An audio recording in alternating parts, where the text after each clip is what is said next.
Start the recording because that previous song was copyrighted.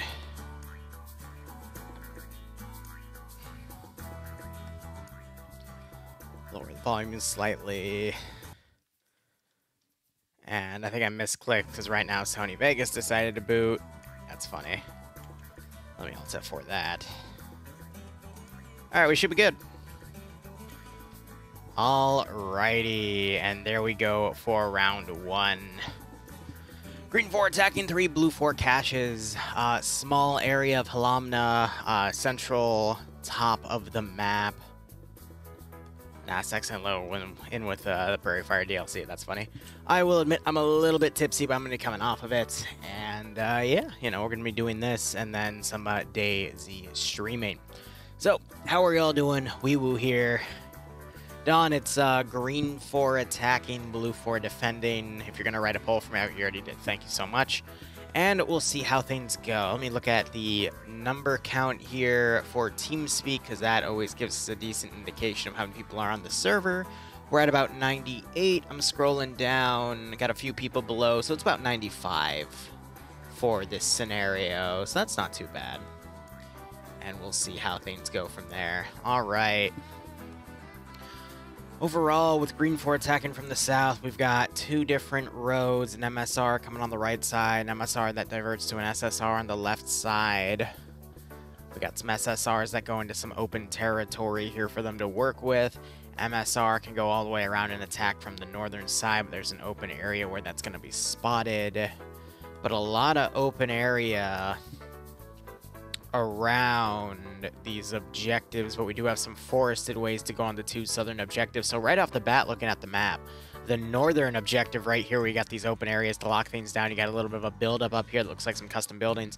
That northern objective appears to be the best, but otherwise, here we are on the first mission. But let me do my intro.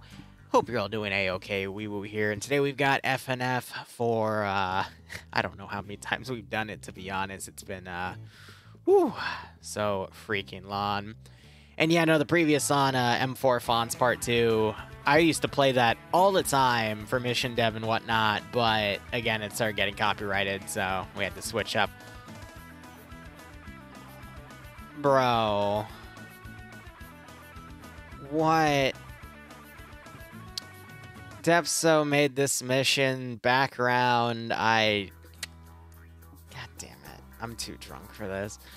In a mythical land surrounded by lush green forests and babbling brooks lived the noble frogs. These tiny creatures hopped along the forest floor, catching flies and basking in the warmth of the sun on their backs. However, their peaceful existence was soon disrupted by a group of hunters who have arrived with the intention of capturing as many frogs as possible to sell them to the highest bidder. The hunters, wearing heavy boots and carrying chopped spears, roamed the forest with their traps, seeking to ensnare the unsuspecting frogs. The frogs, alarmed by the hunters' presence, quickly realized that they need to band together in order to protect their homes and families. They called upon the bravest warriors to stand up to the hunters and defend their way of life. The battle was fierce, and the frogs fought with all of their might to repel the hunters. However, the hunters refused to give up and resorted to dark magics, cursing the frogs and rendering them immobilized and defenseless. As the frogs' defenders faced defeat, a group of humans known as the Frog Route Lovers arrived to aid them. They have been previously aided by the Frog Kingdom during the devastating famine and a merciless plague, and they were now dedicated to repaying their kindness by protecting the I'm sorry. Okay. Now, hundreds of years later, the battle between frog defenders and the hunters still rages on, albeit at a smaller scale. The last of the frog defenders stand together to defend what remains of a once glorious kingdom. Overwhelming numbers of the hunters approach their last holdouts, and the defenders pray for their allies to awaken. Just as all hope seems lost, the curse is set to expire within the next 24 hours, and the frogs will be free once again. With their powers restored, and the frog... yeah, it's so much funnier because I'm tipsy. And the human frog defenders at their side. The frogs are ready to fight back and reclaim their kingdom. The frog hunters have their last and best chance to defeat their mortal enemy, but they know that their revenge will surely follow if they fail. This is round 1, yes? What? What are these meme breeds? Depso's the one that makes me read this crap. They're frog cages. They're fucking frog cages. Oh. Okay. So the objectives are 3 frog cages. All right. Mission variable, your standard 50-minute round, 50 minutes of state start, a little over a kilometer for view distance, no magnified optics, nor NVG equipment. Build points are double that 250 compared to the 125. I'm going to quickly check. I don't see an echo on either tide, so Matt doesn't matter.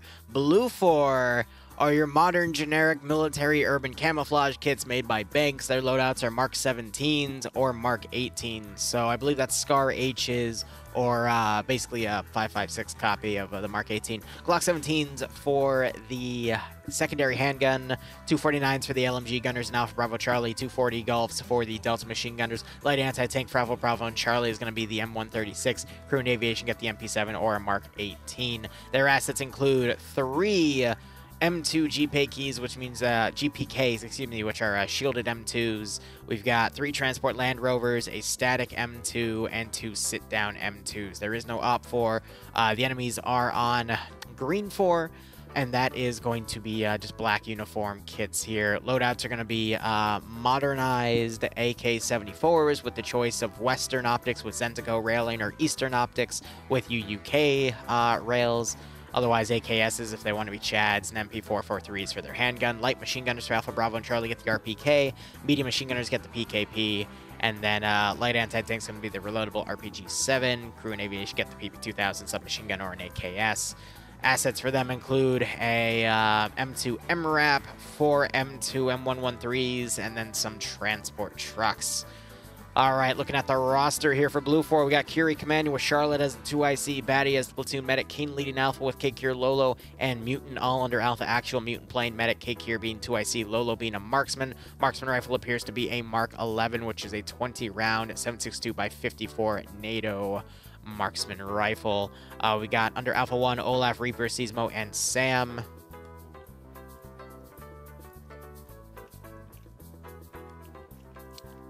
I'm not getting any in-game audio. Hold up 1 second. Why? Yeah, I'm not getting any in-game audio at all. What the hell? Let me pull this up.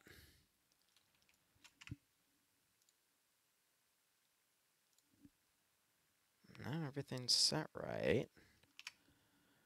My apologies. I'm trying to figure this out real quick. Arma is set. Okay, so it's... Oh, there's an easy way to do it and a hard way, and I don't remember the easy way.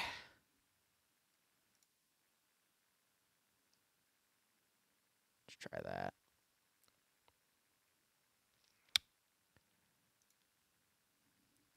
Where are you? Where are you? Where are you?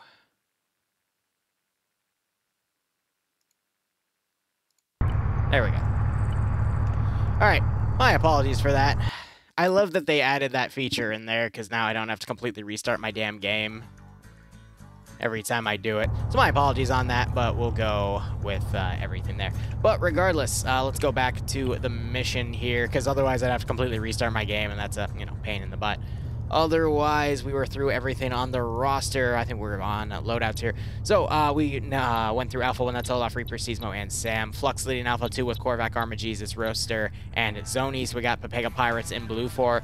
Lieutenant Nielsen leading Charlie with Gordon, Bates, and Hunt. Charlie 1 being led by Norris with Bella, Yuki, Voth, Jagan, Harrington, and Iqbal. Charlie 2 has Andriri, Artur, Warkis, and Schultz. Nemesis leading Delta with Flying Fin as the 2IC, Malin as the medic. Naps leading Delta 1 with Cullis, Burton, Katz, and Dobbs. Puma, Yanni, Iander, Grav, and Mirwell under Delta 2 with Grav under Delta 2's command here. All right.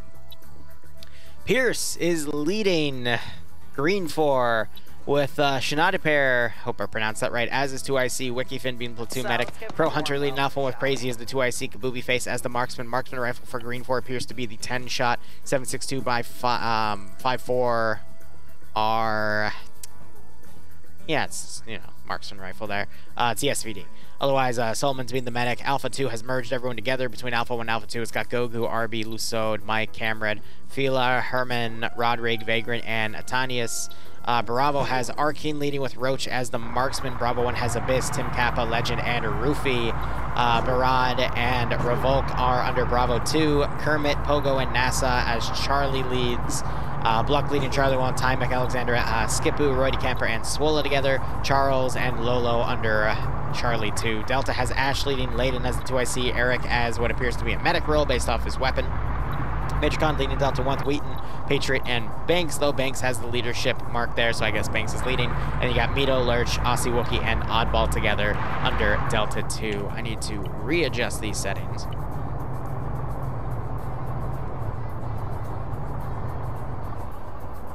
The heck is this? Is a new one.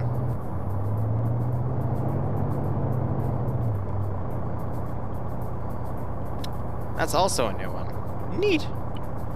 Always love new in-game updates that make things a bit easier. But regardless, with Green 4 attacking here, led by Pierce, Blue 4's defense led by Curie. You got Pepega and Scandi Recon, the two top communities within FNF, under Blue 4 here, and they got 3 objectives to hold.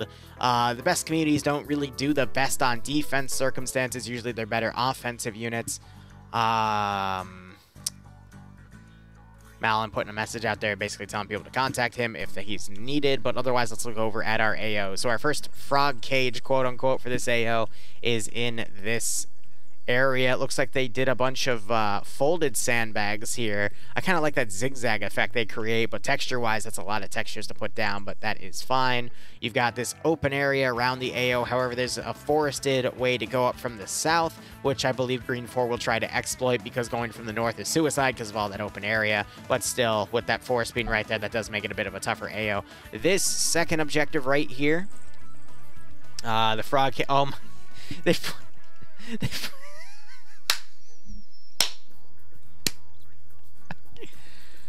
I'm gonna go Strangle Depso for this one. They actually put photos of the damn frogs in the freaking cages. So this AO, again, has a bit of the forest to work with, but there's a natural choke point right here where they can just set up a squad in defense. There's another forested area that groups can pass through to move to this AO right here. Open areas on the northern side, a little bit of openness right here, but also some hilltops that can be utilized by the defenders. And then you have the third in AO, which in my opinion is the best one. You have open area all around it. You've got a little bit of room, which you're seeing Blue 4 set up some pretty large set fortifications on. And then you got more frogs. Freaking green dart. What is it? Green dart frog, I think? I forget, but... a little bit of built-in cover with these rock walls here and, you know, some hay bales and whatnot, which can also take shots. This, in my opinion, is going to be the AO to defend, and I think Blue 4 knows that. But with only defending one AO, they can also commit groups like Scandi and Pepega to counter-offensives, which is what they're best at. And I wouldn't be surprised if we saw, what was that, Alpha and Delta? Yeah, Alpha on Pepega, Delta on Scandi. It looks like they're putting Scandi on defense. They're putting Charlie out on QRF duty, which is Nelson and Norris, and then Alpha is the other group to head out, which is Pepega. Okay.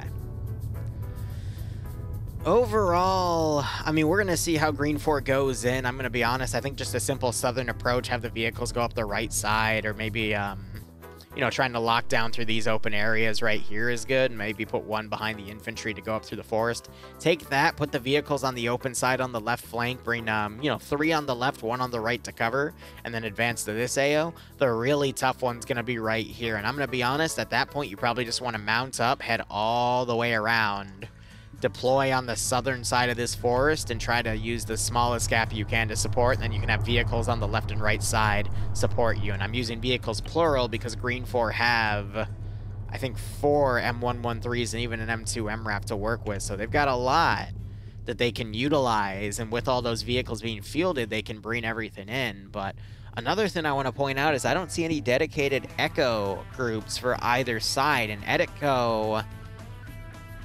Was it Echo? I think it was that. It might have been Foxtrot instead, but Echo, one of them is the MAT teams. That might actually be Echo. Foxtrot, I think, is dedicated vehicle crews, and I'm not seeing anything on that. So the vehicles are dedicated at the infantry scale, which means it is more likely they're going to get left behind. But I guess we're just going to have to see how everything plays out. We got 3 transport trucks, all 4 MRAPs being utilized, and then the Command Vic is going to be using the M2 MRAP. So we'll have to see how things go. Green 4 our frog friends are gonna try to liberate the frogs. What a great meme up to start with, that's for damn sure.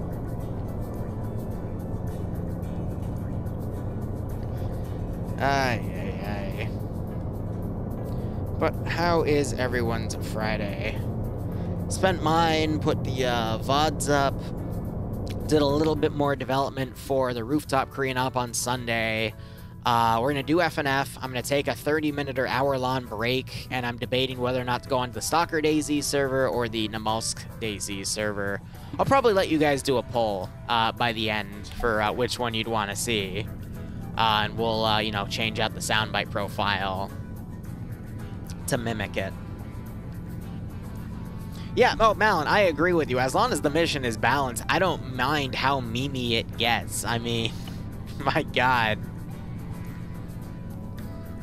As long as it's fun, as long as the player base has a good time, that's as, you know, hosts, that should be our focus. You know what I mean? Ah, man. So, 1 minute remaining. We'll see how they deploy. I'm going to take off the roster there because I got to watch them. Looks like they're all lined up to go up the right side MSR, which means we might see a right side deployment, which I'm a little worried about because there's a lot of open to go with it. But at the same time, they might also go for something like coming around on the northern side and deploying, thinking that, you know, this is the toughest AO, so they might go for it first, but it's really tough to say where it'll go either way. Finally caught you online. D, how ya doing? Hey, Nomas, it's been a hot second. How have you been? Hope everything's okay with you. Thanks for the 26-month resub, and I hope you get a nice kick out of FNF here. But the mission has started. We've got Blue 4 deploying north. Interesting. We have a little bit of road. Ah, it's meant to be a bridge right there. That's cute.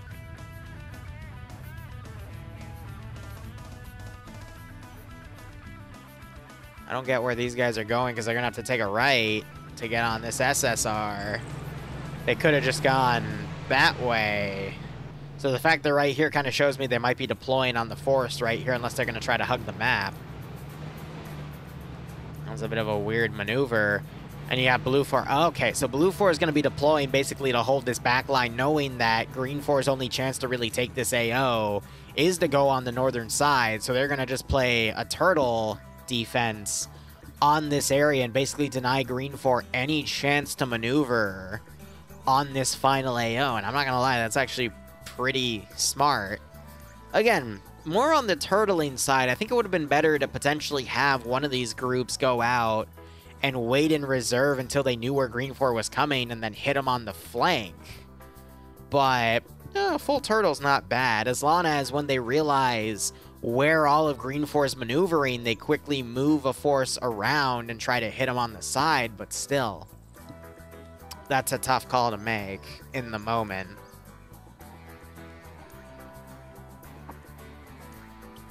So Green 4, they're going to play this cautiously. We're seeing an early dismount right here. They're going to then move into the forest down here, hit that AO and that AO. And then how Green 4 maneuvers to the final one is the real guess. I'm going to be really interested to see if Papega and Scandy just sit there the entire time in this V formation. And if Green 4 just decides to go right for it, you're going to have these two guys just come around and hit them on the rear as they maneuver. So it's going to have to rely on speed to do that. I know Papega will be able to get that done, though. Under Alpha, which is over here on the eastern flank. The western flank, though, Charlie, I'm a little worried about, because these are Milsim players, and they usually are a lot slower to move. So I'm worried about that force ending up as ineffective but I also get why they put Scandi on defense as one of the 2 best communities in the AO, so they can hold against any sort of assault that might come from the direct south.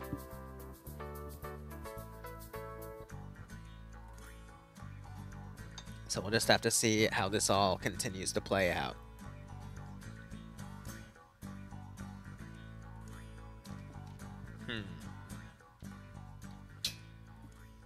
Let's see, this weekend we've got the Rooftop Koreans op. I'm going to be playing more Demonologist with Dante if he has the time. Going to be working on mission dev for the next Last Ship campaign and the next Halo op. More DayZ. I'm going to be focusing on the Stalker server this weekend, and maybe I'll, you know, do 1 round on the Namalsk server. I might even branch off to a new server and start putting roots on there. And I think that's it because I want the rest of the time for video editing and, you know, working on other small projects. Alright, so Green 4 deploying on the south. We hear them bringing their 113s. Again, through the forest, it can be a bit tough to do that, but we've got Delta staying on the rear. They might go for a remount, but Green 4 is going right for the central objective right here. Little bit of a bad spot they've put themselves in because they've created a danger crossing they'll have to go through, but thankfully Blue 4 is not content on holding these 2 other objectives here. What this means, though, is if Green 4, they're going to take the next 2 objectives within 10-15 minutes max, which is going to leave about 30 to 25 minutes to hit the final objective, which is less than a kilometer away. So it's really going to rely on Blue 4 weathering any attacks that Green 4 throws at him. So it's gonna be a tough fight. One that Blue 4 cannot stall for time, which I appreciate. Seeing something like that, but we'll just have to see how things go. So FNF, whoop, that was a GL going off, or a bad frag. FNF has a custom script that allows them to make AOs this size. You're going to have to ask them how they do that, because I personally don't know. I'd look into it, but, I mean, all my AOs, I just don't mind throwing a cover map module down and calling it a day, so, you know. The Royal Frog Guard will... I still can't believe the meme off is about that, but you know what? More power to it, if that's what it takes.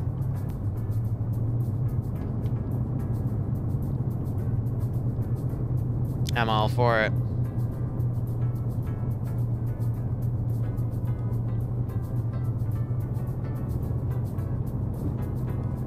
Alright, so Green 4 have crossed in, not taking any contact. We'll probably see them break off into 2 groups and demo these 2 objectives. And then we might start seeing eyes on from this group on the right flank. This is Charlie. They'll probably come up here and start plinking at the units over on the side. And that's where we'll see first contact. Or we might see Blue 4 shoot down into Green 4 as they cross. But they definitely hear the vehicles. You can definitely hear those moving up. You've got a machine gunner right here, just kind of watching for anything that goes through the open, ready to take anything out. So it's just a bit of a waiting game as we see these forces try to decide where to go, because they don't know where Blue 4 is. For all they know, there could be some sort of ambush they've had set up.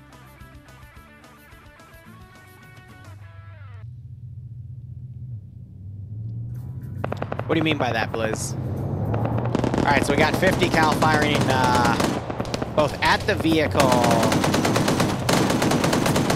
and down there. We just had the driver get shot. Also, the little half-second glitch of the vehicle moving like that shows that the engine was shot out. Not smoking yet, though, but Roofy needs to be pulled into cover. Marksman's trying to line up where things are right here, but that was a great opening barrage from that 50 cal that just knocked out that 1113. Finn appears to have gotten knocked out.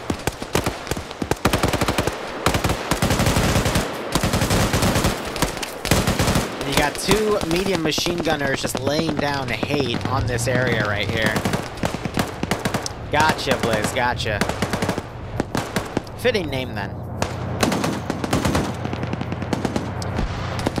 So you got the 2 113s up here. Vagrant, I believe, is solo crewing this one. But the 113s have to be careful about where Blue Force potentially deployed their own M2s, which can easily snipe out the 113s. Are these all real players? Yes. We have about 95 people on a server right now. Not the biggest we've covered, but, you know, 95 is still a good chunk of people. And some are having connectivity issues on that side.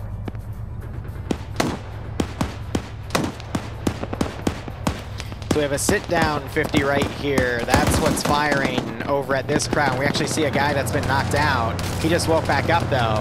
And again, they're next to another 113. Charlie has moved down to a nice flanking position right here. Still a bit of cover in the way, but they're plinking at any green for that move up. Checking skulls right now. Yanni has died, and Katz has died. Hold up, we have a third KIA. Charlotte and Batty are also dead. Huh. You know, for an opener, that is not a good sign. We have a Tanius has also gone down, possibly by the 50 cal crossfire. And Skipu has also gotten killed in an early barrage over here. So that is Alpha now firing at Charlie's side, but quite a few casualties have been around the 113s because they seem to be attracting fire. But otherwise, one frog cage is down, which has liberated all the frogs. That's just fun. I can't believe we have that op concept, but good enough for me. What's worrying me, though, is in that opening barrage, Blue 4 has had a big chunk of their force already eliminated on the point, which opens up Green 4 to potentially rush it later, but Green 4 has no perception of just how effective that opening barrage was. Hashtag free the frogs. You know, the marksmanship on both sides for iron sights has actually been really, really good from what I've been seeing. Because there's not a lack of cover or anything. We do see players taking cover, but there's just been a lot of opening hits here. Mainly on Green 4 inflicting the Blue 4, but we're also starting to see it step up for Green 4 as well, as more casualties are starting to be seen on the Green 4 side. The thing is, if this is what it's going to be like in the first round with both sides in cover, I can only imagine how deadly it's going to be once Green 4 either starts trying to spearhead up or Blue 4 tries to come around and counterattack.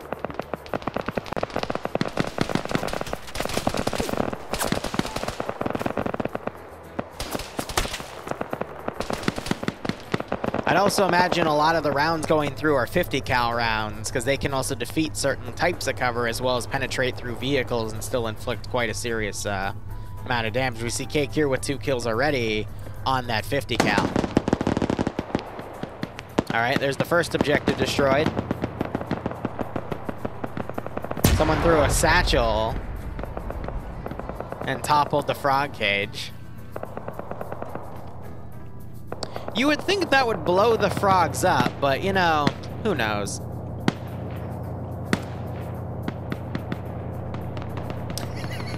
If no, speaking about OFCRA's coverage yesterday, I'm going to read this out loud because this is pretty funny.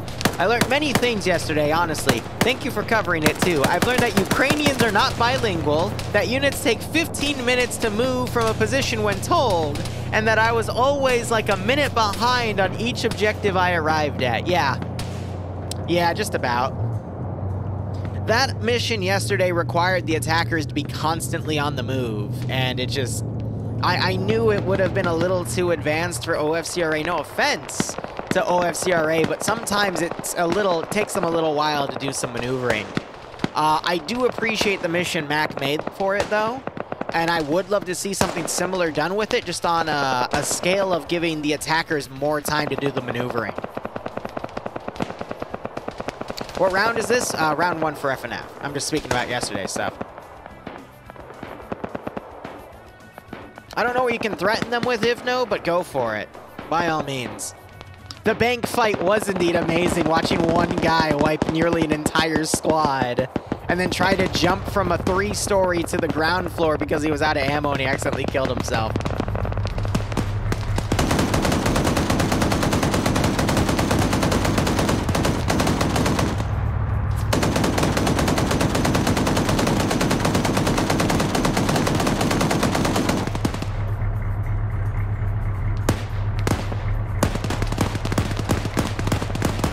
Huntire just fell on the right side. Okay, Kier got sniped out of the 50 cal, but was able to get a third kill.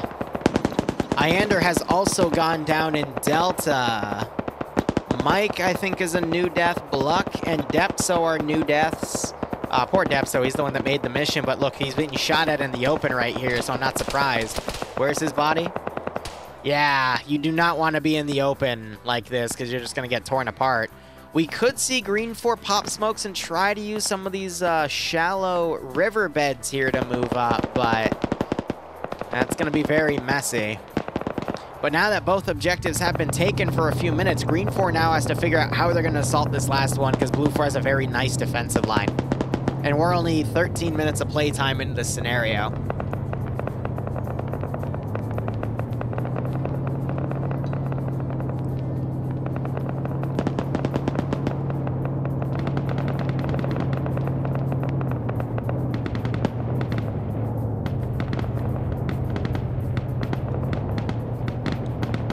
So we see a 50 cal car being pulled back. Another casualty right here being worked on. That's Norris. I think he's one of the team leads. Yep, for Charlie 1. He got brought back up. We could see Green 4 remount. We are seeing some of them pulling back south. We see their vehicles regrouping and some remounting too. We got a +5 right there, indicating there is some remounting. And then we do have some forces starting to cross on the more extreme areas here. On the far left and right sides, we got this 3-man group over here as well. So with this Vic pulling back with only a limited number, I have to think they're going back to potentially grab their Vics wherever they dismounted from. Otherwise, I really don't know what they could be doing, but we just see a massive pull out here. As I would just imagine Pierce is basically retasking his forces to assault from a different angle, because this is just a massive kill zone. And there's no way he can really put pressure on it. I think maybe leaving a squad or two, up to 50% of his force, wouldn't have been a bad idea to keep these forces pinned. And then maybe trying to sneak around on the far western side if he can like have his forces, one engage the actual garrison, one engage his flanking garrison. And then pull his forces all the way back, and then try to flank around on the far western side. That could have done him some credit. But otherwise, by doing this massive pullback, he's kind of telling Blue 4, hey, I don't mean to attack this area directly, which is going to tell the Blue 4 commander that they're going to try a different avenue of approach, which might pull Blue 4 to reinforce on different areas. But we are seeing Papega starting to go aggressive here. Papega Pirates is the community under Blue 4 Alpha right now. They are deploying on the far right side. We could see some of that dynamic flanking action I was talking about earlier, but this could also create a gap that Green 4 could mount up and exploit.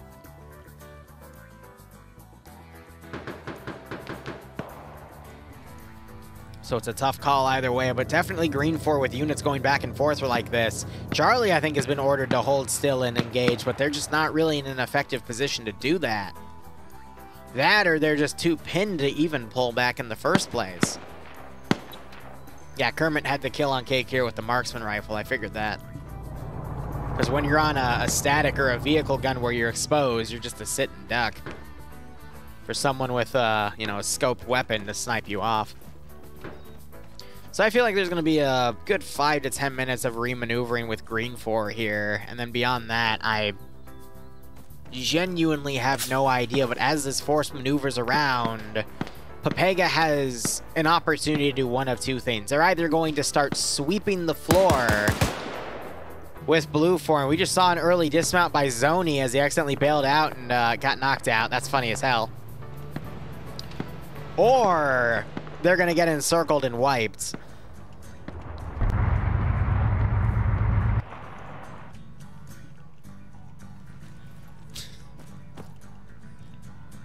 He just remounts.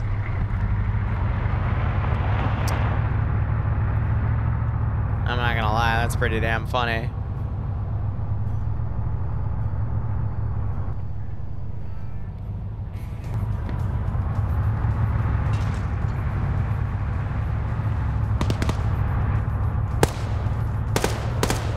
So Charlie's getting harassed. They're gonna immediately pull back, but these guys are gonna focus on Charlie right there.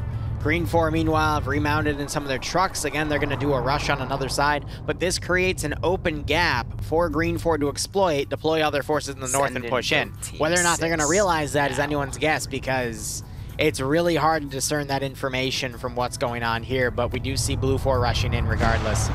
Fatalo, thanks for the tier 1 sub. I hope you keep enjoying the operations. I do hope you get a nice kick out of this scenario. I have to wonder what Roster's doing right here. He gets immediately on the gun. Kills Roy. NASA's gonna hit him in the head right here. Arma Jesus tosses a nade up. It gets caught by a tree though, so it doesn't roll up to NASA enough. Second grenade gets thrown. That one gets NASA knocked on Khan.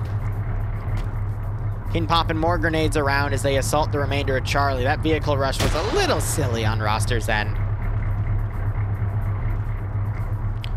Smoke thrown on Royd's position. Caden breaching around. Checking what's going on right here. Doesn't watch his rear where the enemy is. That's a bit worrisome. We have the other Humvee coming up with the gunner turned in. Smokes around. Swola coming around on the far rear side of this initial Blue 4 push. We got Tymek looking around the different flank. Arma Jesus, I think, just double tap NASA. Kermit gets flanked by Flux and taken out. And we're just starting to see that Pepega Pirates aggression as an explosive charge is thrown on the vehicle. Korvac running for it. And another charge is thrown. Swola, though, gets knocked, and he's going to die to his own charge. I love it. That is so funny when someone's throwing explosives and you just cripple them by hitting them in the legs and they fall over right next to it. Oh, that's brutal. That deserves a timestamp. It happens, man. And it is utterly brutal when it happens. Tymek, meanwhile, is an RPK gunner coming around. Reapers, though, gonna end up running right in front of his line. He's bipoded watching right here. Oh, that's funny. Tree's gonna block him. Oh, but Reaper doesn't get behind it in time, and Tymek takes him out. Does anyone hear it? Nope. Alexander comes up to Royd's body. Tries to drag it back. No Blue 4 back here to see it. Let's look over. Green 4 is completely remounted. They're still holding back. I guess they're trying to figure out where they want to go. You still have Roach over here. And then Charlie has mounted 3 guys and started pushing them. But yeah, Blue 4 basically sent both of their sides out to do a pincer attack, but Green 4 was repositioned, which is rare to see in FNF, a faction do an entire reposition halfway through the objectives. So that is definitely going to catch Blue 4 off guard. And again, open the door for Green 4 to do a massive flank around and attack the objective itself. But again, they're just being slow on this maneuver, so I think they're still trying to make a plan to do that. Timek's going to keep this pin busy over here. Got a little bit of marksman fire by Roach hitting into the objectives. Tymek just knocks Zoni out with that RPK. But he has a lot of Blue 4 coming for him. Mutant spots him. Tymek immediately dives for cover. He starts taking fire from King and Flux. Runs out of cover again, and he gets shot dead. Couldn't identify where he was being fired at, but there was a lot, and he could only hug the rock, and he was kind of screwed.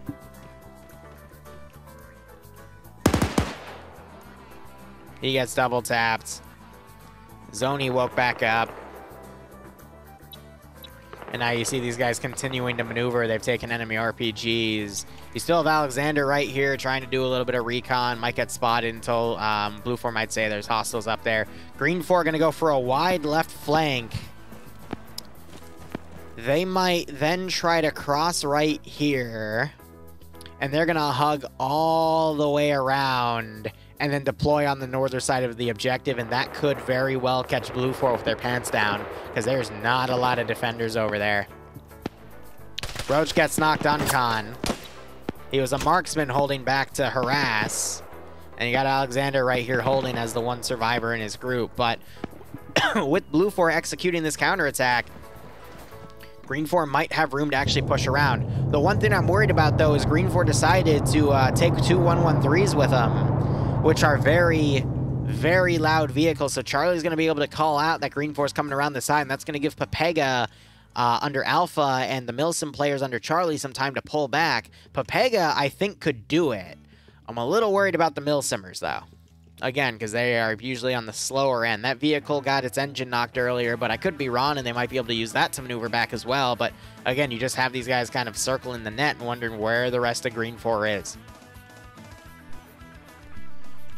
I honestly think Green 4 still has a solid chance to do this AO, though, because by crossing around, look at the amount of Blue 4 players. If they can literally dismount right into here and start moving, they've got about 3/4 of a squad to deal with. Or I want to say a squad-sized element with what remains of command, which I think is only the one player. Delta took a handful of casualties, though, so...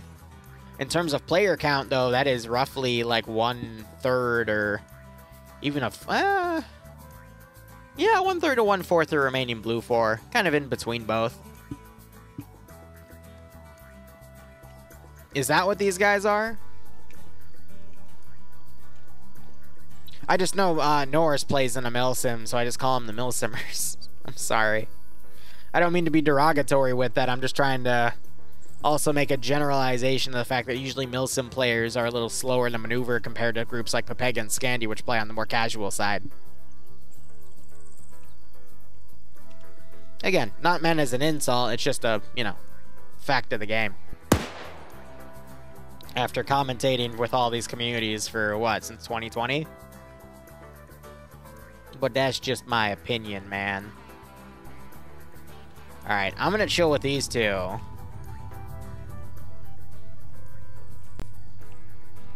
You can hear the Humvee from all the way over here, and that might be drowning out the noise on the right flank. These guys are certainly looking around.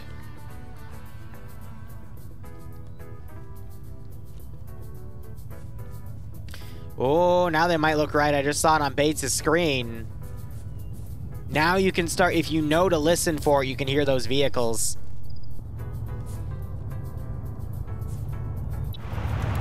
Oh, the 50 cal might have seen him. No, he did not. He's scanning more to the right. Or left, excuse me.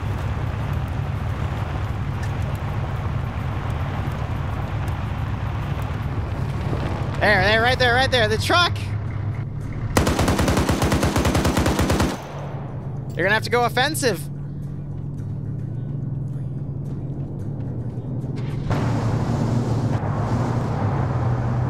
So I got the 113s going. There's enough distance, though, for these guys to sprint back.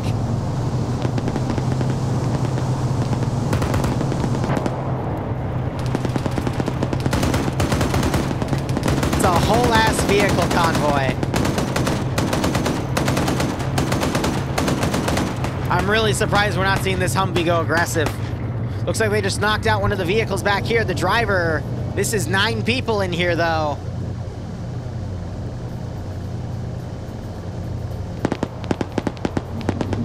Driver wakes back up. They were a sitting duck, but the Humvee's target fixated.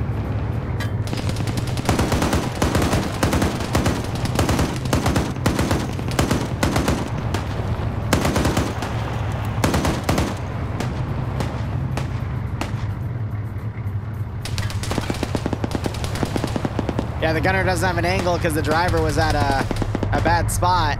Good thing he turned in because the bullet went right over the driver's seat.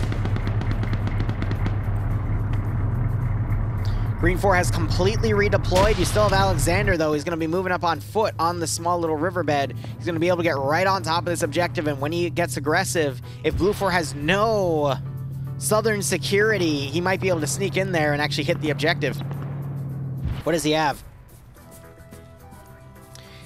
He is literally a basic bitch rifleman, but he could always find a body on Blue 4, such as a medium machine gun, and take it out, but we'll have to see. I know those crates don't have a lot of hit points, though, so maybe some well-placed grenades will do it. But now you got Green 4 attacking from the north. This is a perfect play.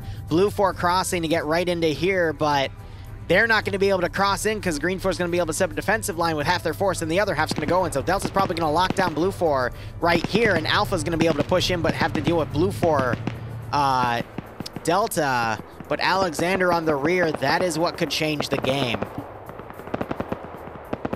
This is anyone's game at this point.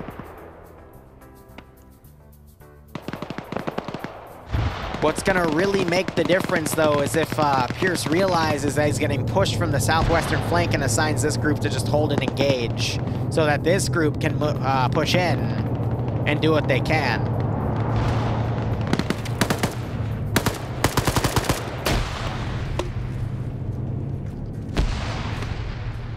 Yeah, GL's firing into both sides. Both are short. Got some AT firing, but it is short. Those are some of those stolen RPGs. PKPs are suppressing back. You got some smokes being pushed up. Eric popping some initial grenades, both frags and smokes, but this is, again, giving Alexander a chance to get right on top of the objective here. Now, again, he doesn't know specifically where it is, so he's going to be checking these buildings first for it, and then he's going to gradually move into here, because this isn't a building, that's just a surface texture.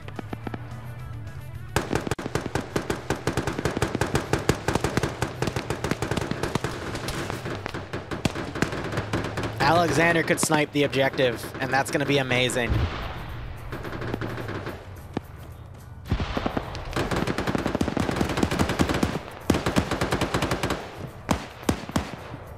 I can't believe it. Get to cover, dude. Protect your head.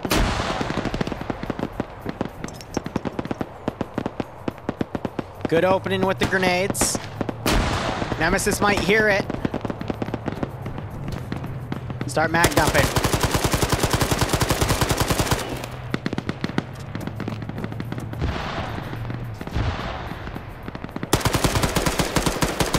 But he got it!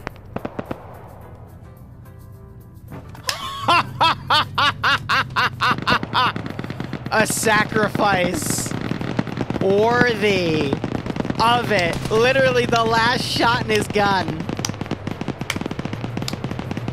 He was the last survivor of Charlie. I just somehow tabbed out of that. And he was able to then literally go in. I don't think that was cheap. They didn't have any rear security. That's why you have to have security on the actual objective. Because more often than not, it doesn't matter.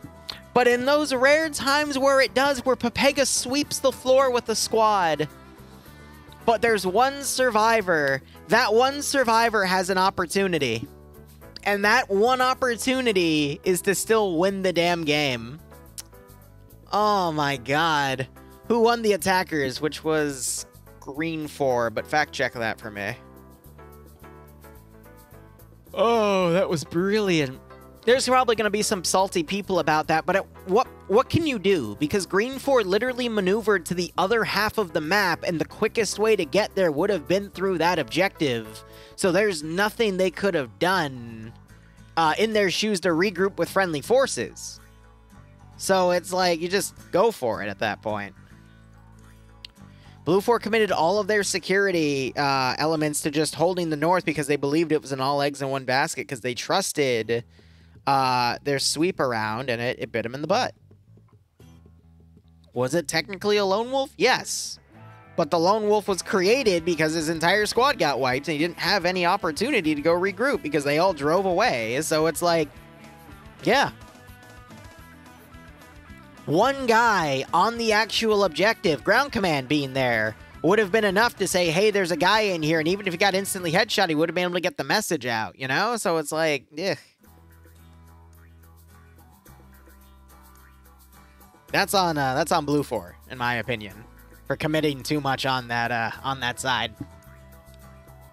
But anyway, let's go ahead and switch up our objectives here. So I'm going to go through a minor intermission and change everything up. So don't go anywhere. We will be back in a moment. And again, at the end of this stream, I'm going to put a quick poll out. Don, if you're listening, I'd like you to run it just to see if we want to play on the Namalsk server or on the Stalker server for DayZ. Anyway, let me go ahead and switch things up. So this is going to be on Columbia.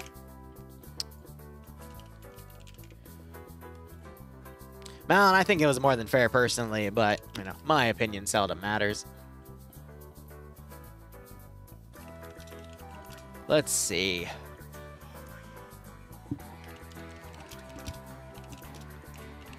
Blue 4 is rush attacking 3 op 4 objectives.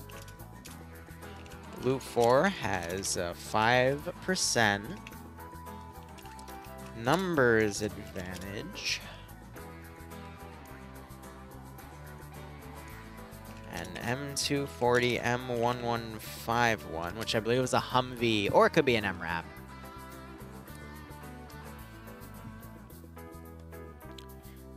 And an M1 let's give him a warm welcome, shall we? 24. I think that's an O.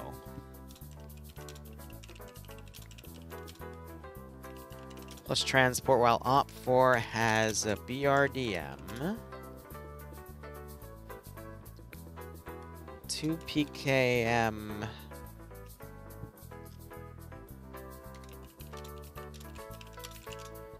And a BTR 80.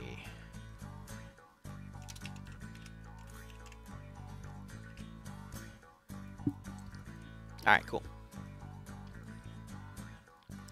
That is all of our commands adjusted. And let me tab into TeamSpeak, making sure I'm not glitching out on anything.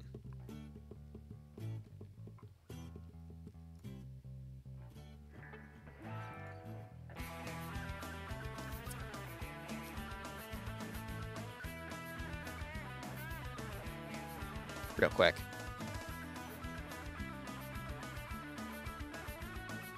I think my plugin's bugged because TFAR is acting a little, or TeamSpeak's acting a little weird, and I wasn't able to hear any local voices, but oh well, something to debug later. Ah, man.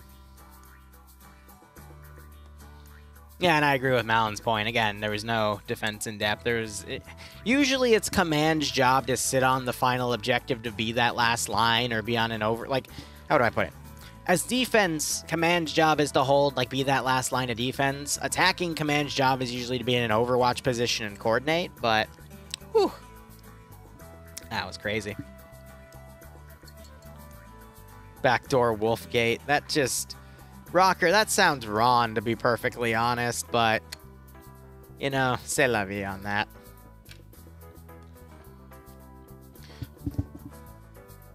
Also, Don, did you hear what I said earlier, or do I need to repeat it?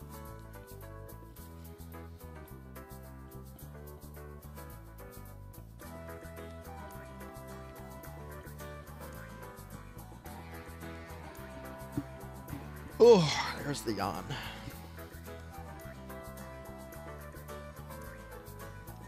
Yep, you're good. And then I'll take 30 minutes to an hour off to... if I'm not sober by then, sober up, and then make sure I set the right profile and everything.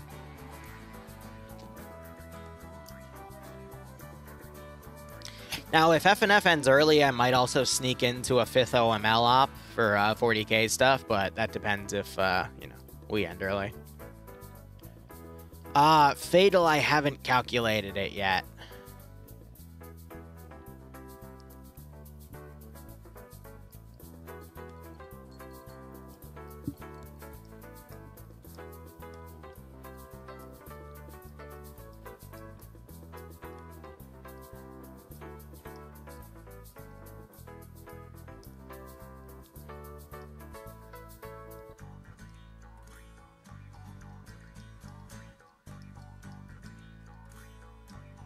Alright, most people are slotted, and we'll see how this second one goes.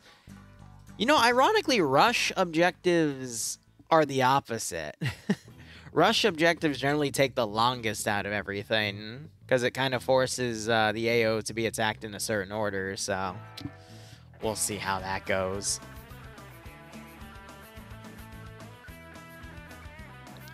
The Halo VOD, you posted a clip compilation on your main channel already out? Yes, that should have been linked in the description. That was me with Vix. was a fun time. It's gonna honestly be up to Serenzic to invite me back and me to have Vix available to do something like that again. But I'd be happy to do it. That was a good time.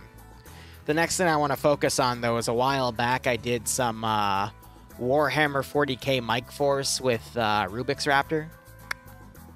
And I gotta get that edited, because he's looking to edit right now. So I want to get that released around the same time he does. For maximum clout. Yeah, righto, Hog. Now, for this mission, there's quite a few assets on the Op Force side, so I'll be curious to see what the AO looks like for Blue 4 to be able to defend it, but also because it's a rush objective, Op 4, the attacker should usually get, you know, a superior advantage because of just how easy it is to set up a tiered defense for scenarios like these. Whew, excuse me. Interesting. So it's in a mine complex, and there's a custom fortification built around this mine. Speaking of, I need to... There's something I want to run for the SOG guys, but I need to ask. It was a FNF mission, but the AO was amazing, and I want to see if I can get it run in SOG. But yeah, more on that later. So Blue 4's got 2 different spawn points, a massive forest to move up on. This is going to be tough for Op 4 to defend, but also Blue 4 to field their vehicles. Wait, Op 4's on defense. I'm an idiot, so they have a lot of heavy assets for that defense. Neat. All right, back 1 second.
Right off the bat, you see a few interesting things with this one.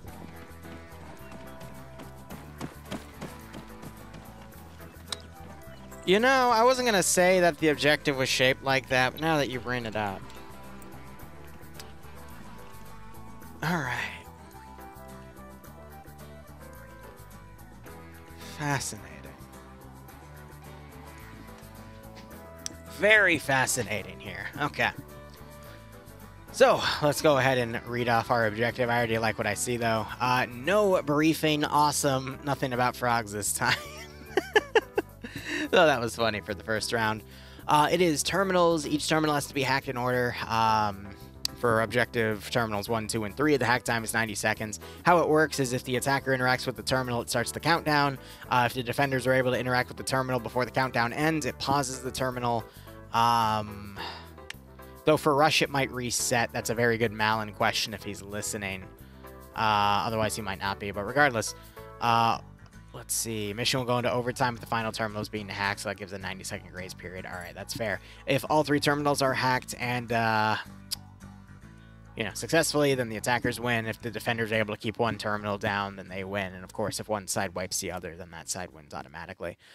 Mission variables here: a kilometer, render distance only 110, build points, no magnified optics nor NVG equipment, 50-minute round. Is there an echo on either side? No, I see a gamma. Gamma's the dedicated vehicle crews. Hotel is the pilots. I'm an idiot. Echo as Iander. So blue 4, Iander, they get a Moz with 2 rounds per. That's a vanilla Moz mod 0, though. So that can be ranged up to a kilometer.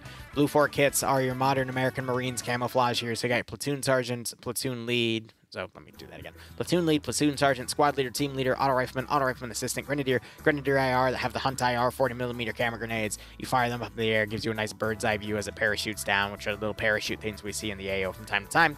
Machine gunners, machine gunner assistant, combat engineer, which has a choice of 4 different types of ordnance, 2 explosive satchels, 4 explosive charges. Both of them you can turn into throwables. 4 tripwire mines, 2 being HE, 2 being flare, and 3 AT mines. Light anti-tank, medium anti-tank, 1 an assist, which is your Echo group. MAT 2 doesn't exist anymore, same as RA, RAS, and SMP. DMRs, which exist in 1 slot for Alpha, Bravo, and Charlie, which appears to be a Mark 11. Crew leads, crewman, pilot, magazine, the base kit. Loadouts for these guys are going to be M27 IARs or M4A1s, basically full auto or semi or burst fire for the M4. M9 Berettas for the handgun.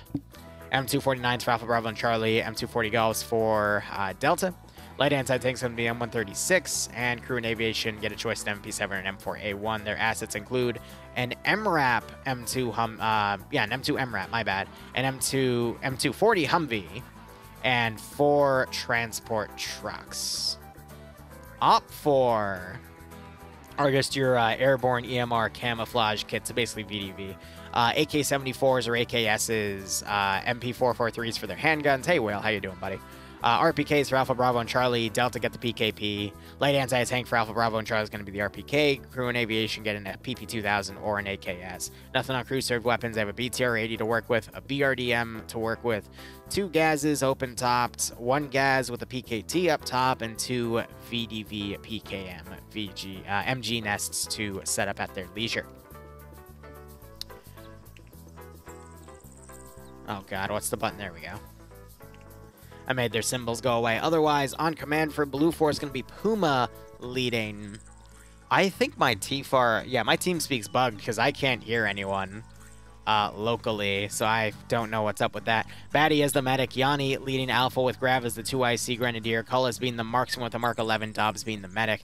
Nemesis, Tanis, Malin, Nafs, and Flying Finn under Alpha 1. Alpha 2 has Mito leading Artur, Warkus, Oddball, Ozzy Wookie, and Savannah Lurch. NASA leading Charlie with Pogo as the 2IC Timex as the marksman, Ivno as the medic. Lolo leading Charlie 1 with Depso, Alexander, Kermit, and Misano. Charlie 2 has no leadership, it's just Legend, Tim Kappa, Yuki, Belhov, and Rufy. The reason I say no leadership is because you see Lolo's leading because he has that slash in his name, but you don't see that slash in any of these other guys' name. There should be a guy with the slash to lead it. Delta being led by Arkin with Roche as the 2IC. Volth leading Delta 1 with Harrington and Iqbal taking the medium machine guns with Chult and Yagan being the assistants. Norris leading Delta 2 with Gordon and Bates as the machine gunners. Nelson Hunt as the assistants. Katz being the team lead for Echo. Iander taking the mat weapon, and Purton being an assistant. I think Mirowell, who I saw get disconnected and is reconnecting, is going to take the other assistant slot. So Iander has 3 times 2, 6 rounds to work with for that mat weapon. Plenty to take out that BRDM and that BTR-80.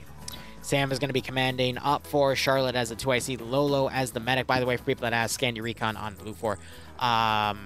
Lolo as the medic, Patriot leading Alpha with Mutant as the marksman. Marksman rifle appears to be an SVD. Reapers being the medic, Charles, Olaf, and Curie under Alpha 1. Alpha 2 has, there is no Alpha 2. Bravo leading Swola, Major Khan as the marksman, Eric as the medic. No leadership for Bravo 1, it's just Ash, Kevin, Abyss, Wheaton, and Banks. Bravo 2 being led by Birad with Ahmad, Yasser, Lightning, Vagrant, and Matlow all together. Charlie being led by Solomons with Mike as the marksman, Pro Hunter as the medic. No leadership for Charlie 1. It looks like they merged Charlie 1 and Charlie 2 together under Charlie 1 because of how big it is. So you got Fila Cameron, Crazy, Rodrigue, Gogu, Herman, and RB together. Korvac leading Delta, with Flux leading Delta 1, with Kane and Roster taking the PKM and medium machine guns. Zoni and Armor Jesus playing the assistants, and there is no Delta 2. So it's just Pierce, Snadjapair, and Wiki being vehicle crewmen, and it looks like they are circulating around the BTR-80. I'm going to quickly try to refresh TFAR TeamSpeak real quick, so give me a moment to Alt F4 it and let it go again. Yeah, there's something wrong because I hit the X button and it took like 10 seconds to Alt F4 itself. So let me try booting it again. Oh yeah, there's something wrong with that.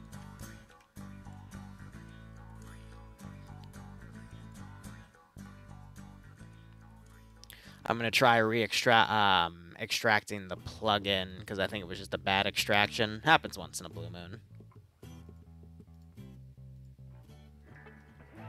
And now if I go into the solo room,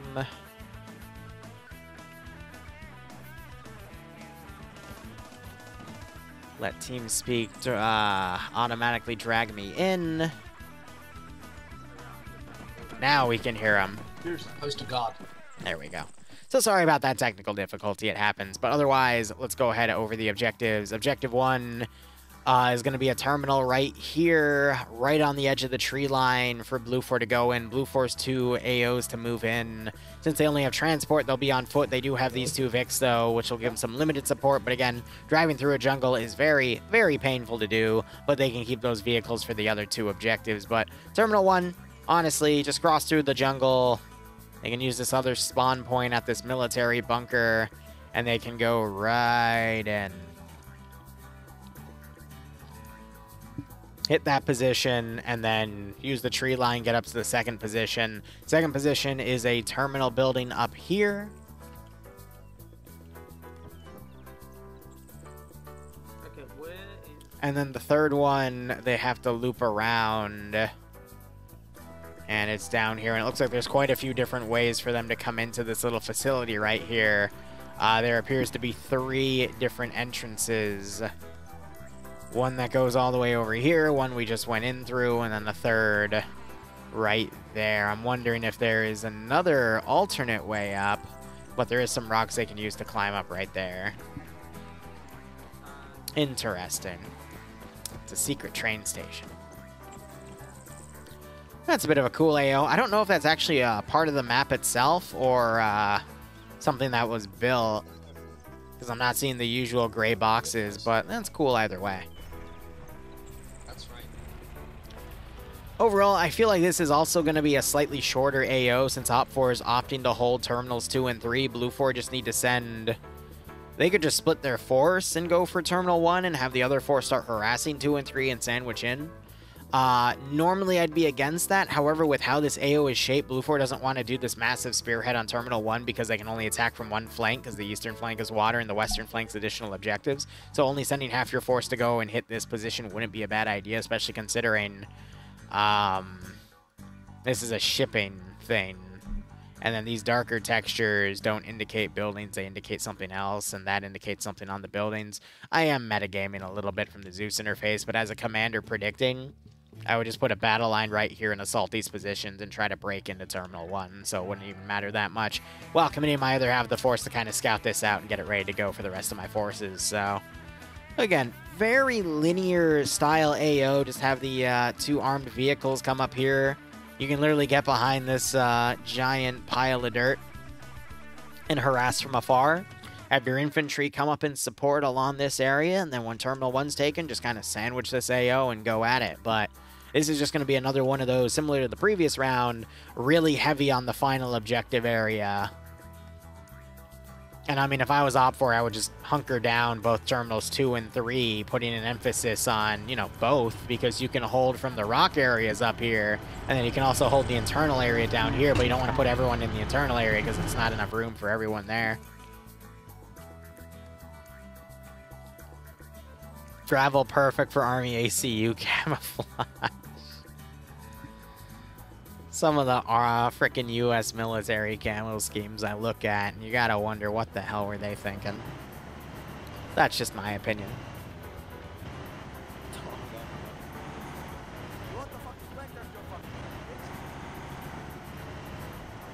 You're right, they do have the briefing tables that show them what these buildings are particularly. I knew there was a reason for it, I just couldn't remember on the top of my head. Sab's briefing table, if I recall correctly. Speaking of which, I think Sab released a new mod. That was the sound of a tripwire mine going off. And also, these guys built a walk the plank simulator. That's... Skybase, build a skybase. They're gonna build a skybase, chuckleheads. But yeah, someone tripped their own mine, which is pretty funny.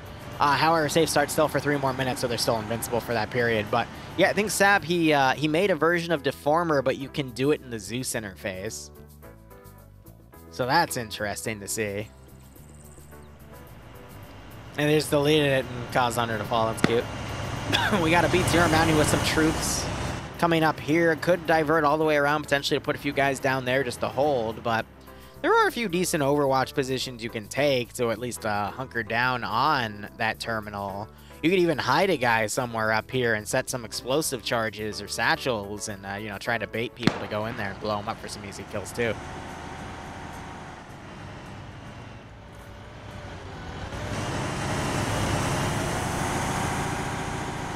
Regardless, we'll just have to see how this all plays out. Also, yeah, the AO is kind of shaped like a horse dick, but, you know, we're going to ignore that part.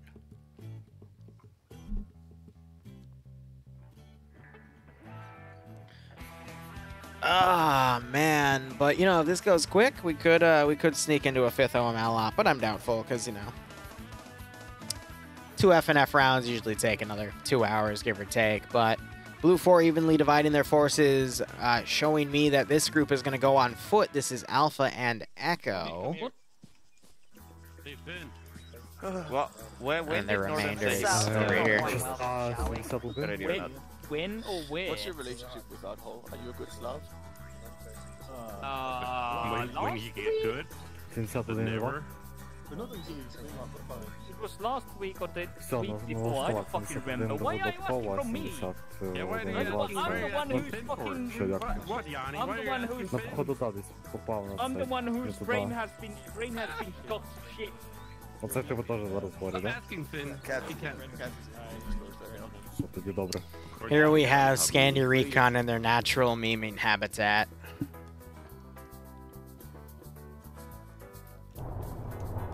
And then the rest of the guys have mounted up in vehicles. I can only assume they're going to drive down and use the MSR to get up to here and then push in. Surprised we're not seeing any Op 4 staging on the south. I think they're just going to stick to the defensive positions all around here and not really use any secondaries. What kind of concerns me, though, is that there's a bunker facing the objective right here. This should be facing opposite, because this could then easily be taken and used against them. So I'm really concerned why that's the case.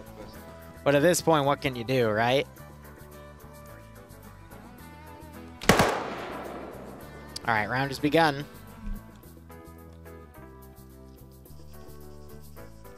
And we got Blue 4 triple timing it.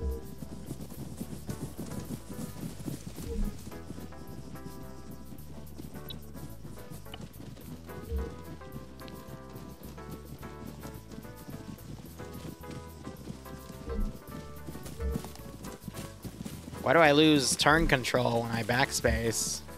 That's weird. I should be able to still move. Whatever. Alright, so they've gone double time now, probably to recoup stamina. It's going to take them another 5 or so minutes. 6 or so, considering FNF stamina to get up there. 1 truck deployed, the other 2 Vics following.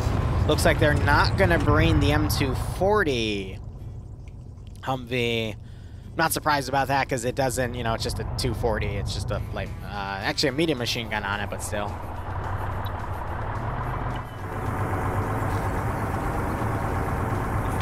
Yeah, that is the edge of the map over there.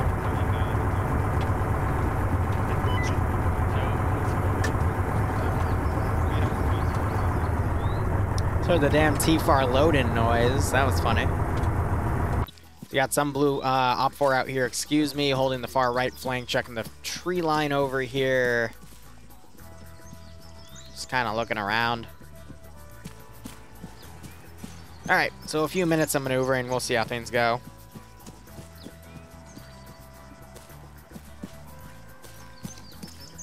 So we essentially just hiding. So these guys are talking about hiding here. Yeah.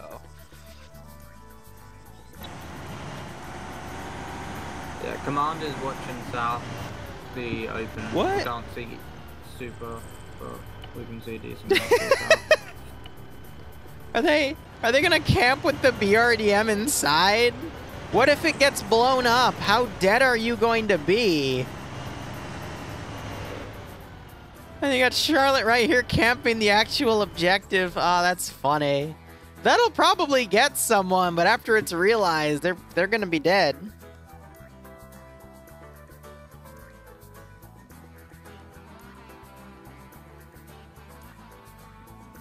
Oh, excuse me. Whew. Yawns, man. But Blue 4 doing a very early on dismount. That's a lot earlier than I thought they would. I guess because they're thinking Op 4 might use the BRDM to counter. And I'm going to be honest, the BRDM being sent down this MSR, because there's no actual MSR that we would equate it on. Not sure if there's any MSRs on this map, period, to be honest. They all appear to be SSRs, which automatically defaults them to being MSRs, so I digress. But, yes, I think the BRDM down the road would have been really, really smart just to lock it down. So Blue 4's done an early dismount to cover from that. And they've left the M2 to basically cover the road right there, which is, again, another smart call.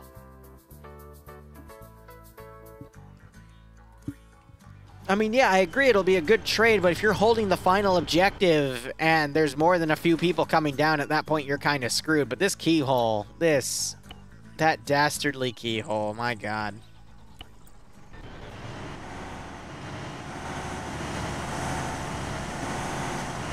But any bunker clearing grenade is going to put shrapnel on that position. But I do love the use of this, I don't even know what the heck to call this rock convoy. To bring things back and forth, because they use that to, you know, make this.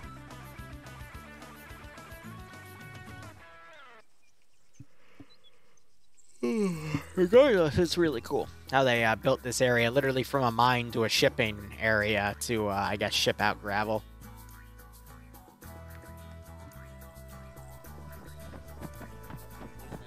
Keyholes are meant to be penetrated. I don't know why that has an inappropriate connotation to it. I don't know why. Yeah, we got floating sandbags right there.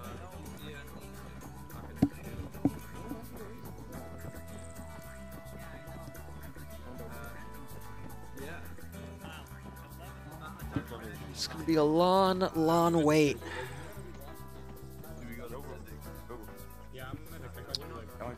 All right, about 5 minutes have burned. Honestly, they're a little past halfway there, so it's gonna be another like 3 or 4 minutes before they get to Terminal 1.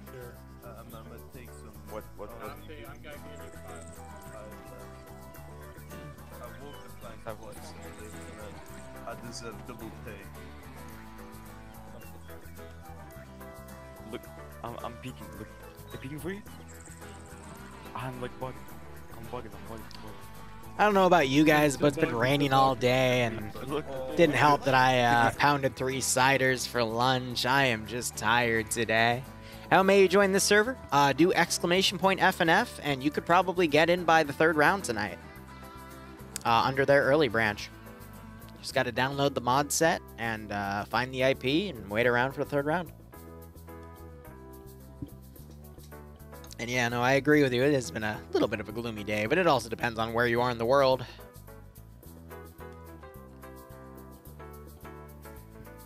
Interesting. Okay, so they're sending this group up over here to join in with the initial attack instead of starting to harass the other 2 objectives. That's fair.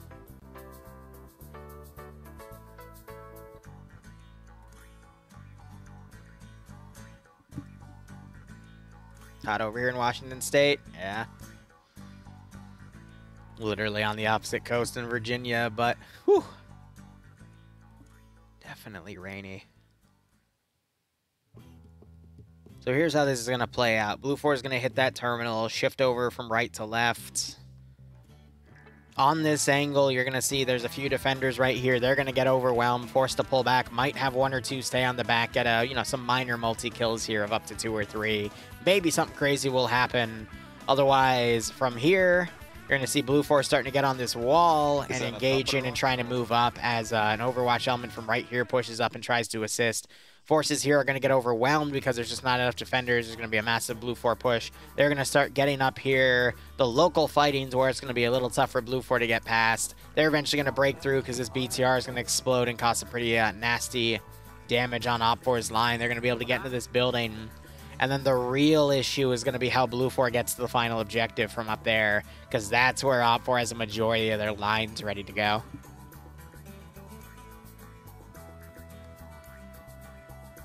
I took a month off of F&F so I could focus on other stuff in terms of uploading that main channel.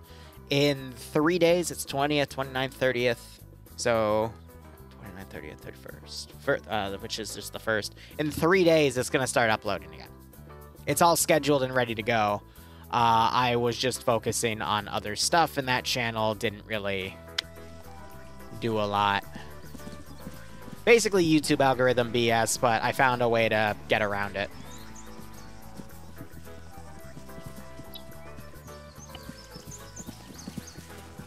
Are you actually meeting up? Come on. Probably. I think so.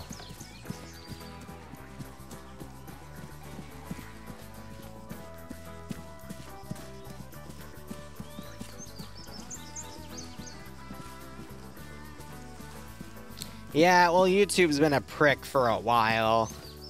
But I mean, consider this. In the past 4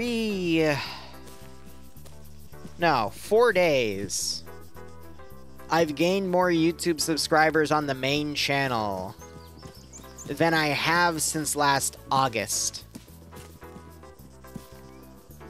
By a considerable margin.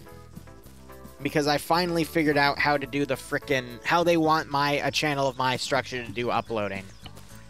And it's annoying because my channel's been on a blacklist for a while, and for all I know it still is, because every time I compare analytics to other channels my size, we can't make heads or tails of why it's doing it the way that it is. You know what I mean? So we just work with what we got, but I think I finally found a great way to do it. So we're going to be doing basically uploading on Friday, Saturday, Sunday, and Monday. And then Tuesday, Wednesday, Thursday, no uploading. And then back to, you know, Friday, Saturday, Sunday, Monday. And if we find that we need to upload a little less, we'll cut the Monday date first. And if we still need to upload this, we'll do the weekends. And then that'll have to be it. But, you know, I'll do highlight compilations, shorts, single videos, whatever really is on the docket. Yeah, we asked for the but it's annoying because the PvP channel suffers from the same issues that the main channel does, but the VOD channel, I can upload all I want in the VOD channel and I get a slow growth. But again, I don't care about the growth on that one. That's just me putting everything I do on it because I'm trying to cater to people that want to watch everything. But now the VOD channel is going to literally be everything that I can't upload on the main or even PvP channel anymore because of how that all works, because YouTube is a butt with its algorithms. Could I explain what I did to get around it? So, let's see. We have a few minutes. So, basically, it was just I went from uploading like twice a day, and YouTube was fine with that till about mid-2021, and all of a sudden I just started getting shafted by the algorithm. And now it just appears that it really just wants me to upload once a week, which is what falls in line with a lot of what my friends and competitors, other channels do. But it's just annoying because that was never an issue. So it's just going to turn into, if you want to watch everything, just go to the VOD channel. And then the main channel is going to be just the edited stuff. And then the PvP Shenanigans channel is going to be what I was doing towards the end of the main channel before I had to, make this change. Until, again, the algorithm forces me to change that one, too. It's annoying, but oh shit, I think I found something good. Yeah. It's right in front of me. Mm. You could dick it again. Scandy Recon in its natural habitat, right?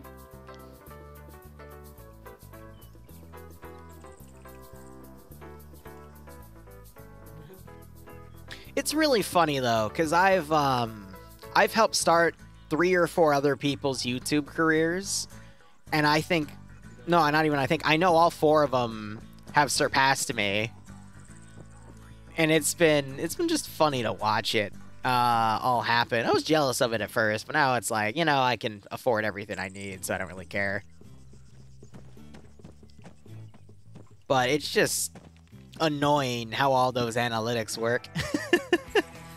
But it's something you gotta learn if, you know, that's something you want to have a way of life for. Speaking of, you know, your bipod's not even on it, and yet you're also... This man's just outright floating.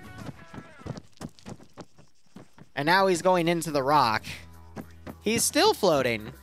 It just works. Yes. Todd Howard secretly runs YouTube. She replaced Susan Wojak, or whatever the heck her name is. But, you know, think about it. Wojak sounds like Wabberjack, which is something that Shigaroth uses, right? And Shigaroth is a god made in the Elder Scrolls series that is made by a company called Bethesda, which Todd Howard runs. Therefore, Todd Howard runs YouTube. Is he friendly wiggling the... Yeah, they're friendly wiggling at each other. That's funny. Secret rescue tech, yep.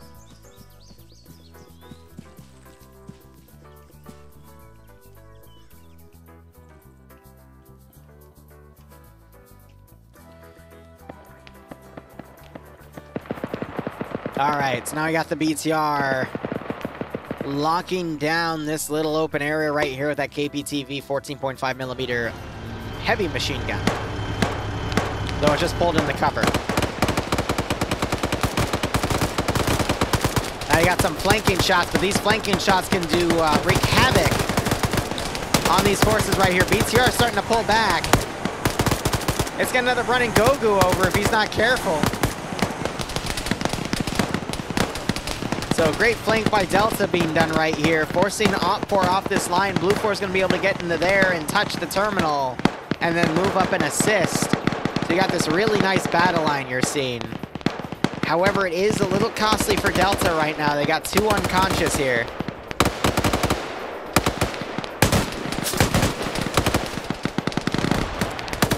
But Op4 have a few dead.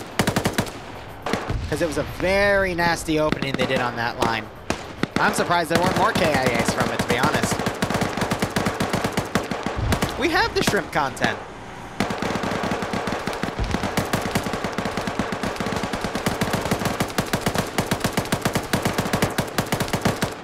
Yeah, if I could, I would do it the old way, but if I do it the old way, I won't be able to afford my cost of living, so. Gotta do what I gotta do.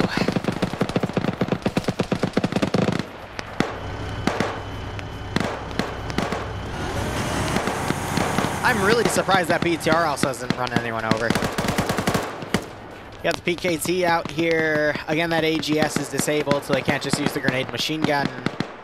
I do like the little bunker they made right there out of the sandbags with those firing holes here.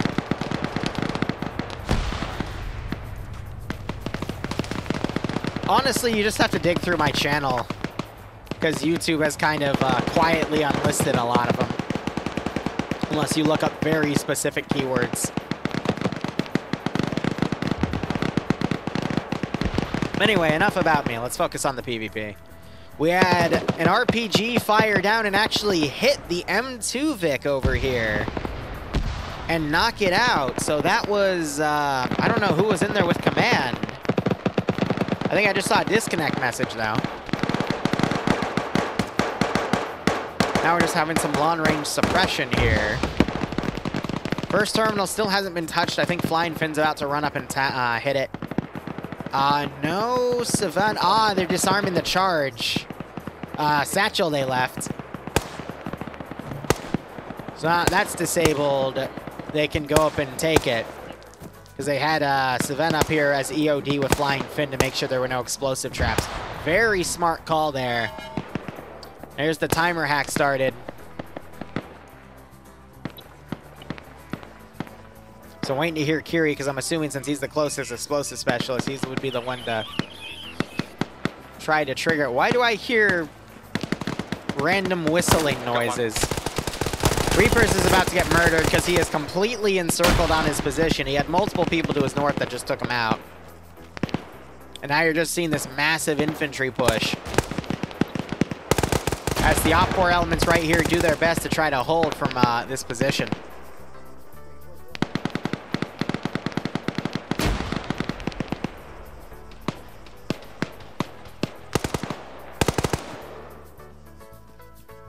Looks like Op 4 is just pulling back. I think Olaf got 2 knockouts with a grenade, and he's trying to move away.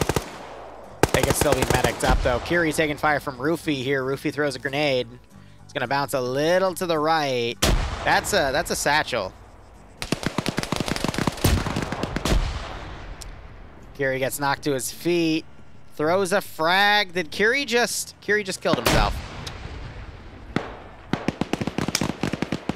All right. And he's dead. Okay. Awesome. Great job. 10 out of 10.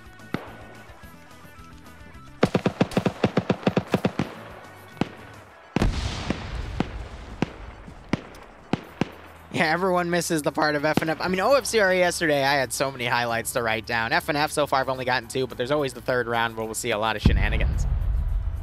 Some smoke rounds being fired up here. Blue 4, again, they're going to try to take this area and move up. BTR doing a great job of moving out and sniping who they can. They just knocked Pierce out with that 14.5mm, and he is the ground command. That was trying to move up after his vehicle got hit. You got Mike over here with a marksman rifle. We'll see if he's able to make a difference. Otherwise, Blue Force cautiously moving up this area here.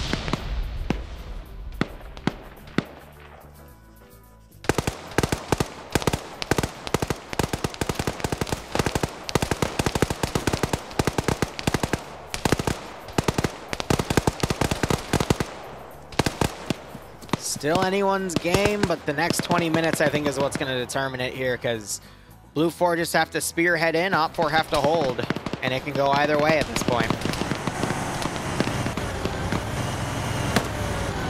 I think they might try to move the BTR 80 down on the ground level. No, they're just backing it up so it can cover that area. Very CQC for it, but we'll see if it plays out.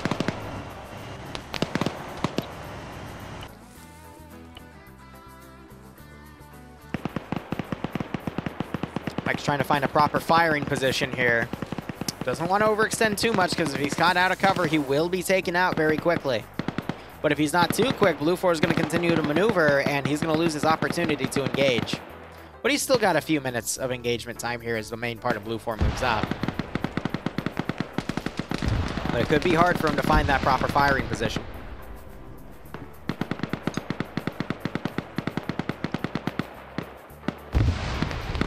We got Arma Jesus tossing some nades out. Kermit is right outside of that area. A little worrisome, though, because if Kermit pushes up too far...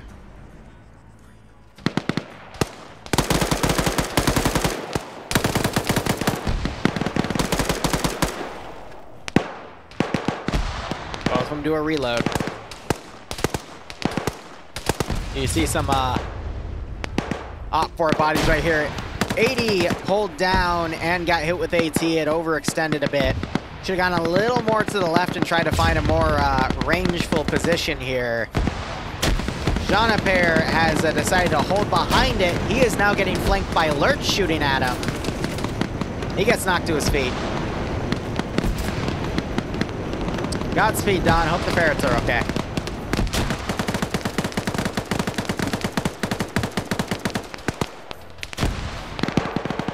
Some Blue 4 starting to move up.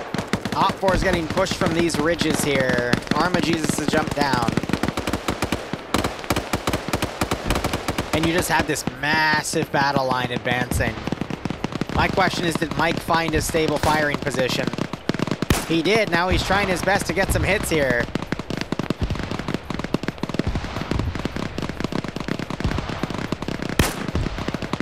Short. That hit him in the butt.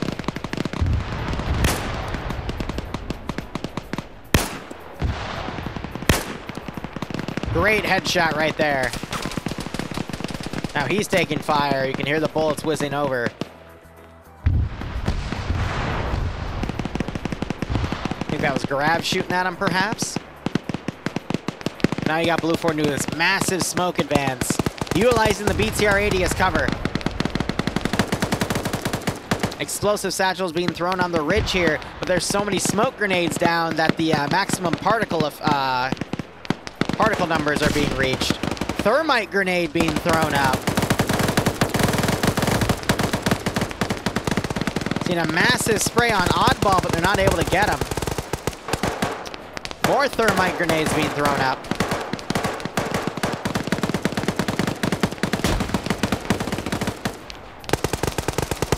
Oh, explosive charges being thrown in. Flying Finn first in the breach. That charge is gonna kill. Wow. Finn gets some revenge kills on that. And Op4 is being forced back as Blue 4 continues to smash through this ridge right here. Again, I predicted something like that happening. The real fight was going to be when we got around the just past Terminal 2 here. More explosives being thrown, but the bunker is covering Op4.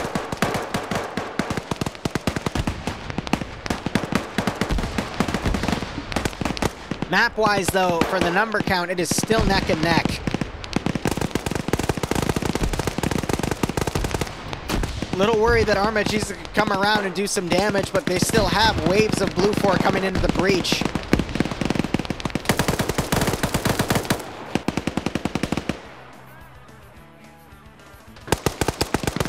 Yeah, I can understand that frustration, Ivno, but at the same time, there's only a very specific way you can do this AO. We just saw one explosive kill one of the two Op4 guys right there. Arma Jesus just got the kill on that one guy. Delta still harassing the positions down on the third terminal. Vito wakes back up. Grenades being thrown wide. And that gets that machine gunner and the other guy there, I think, got shot by rifleman here. As we see multiple bodies in here as well. We have a few members of Alpha on the northern side trying to flank, but Blue 4 rushing what they can. Look at all the skulls, though. But Blue 4 also have a fair bit of skulls as well. Now it looks like Blue 4's taking the positions they just cleared and using them to fight against a little bit of QRF coming in from the north.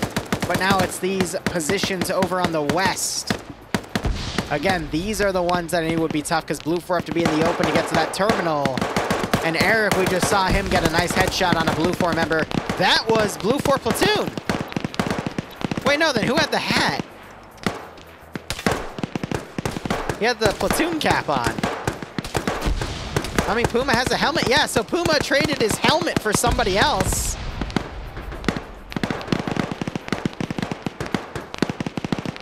That's funny.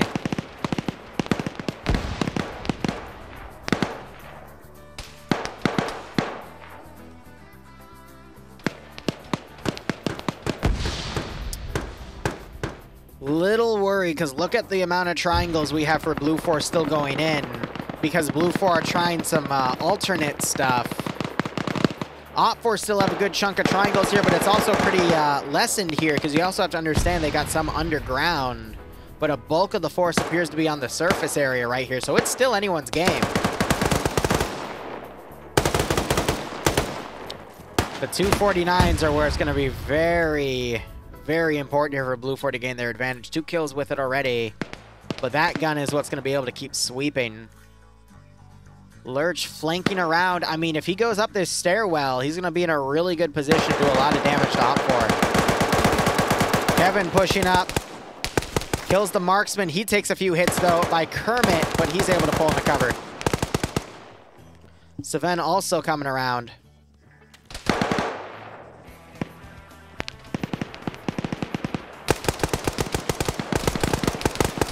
Saven spots Eric heading up there. Now he's going to go up Lurch, flanking around, though. Oop! Taking the high ground. Seven looks over as Banks pushes. A little over aggressive right there, unfortunately.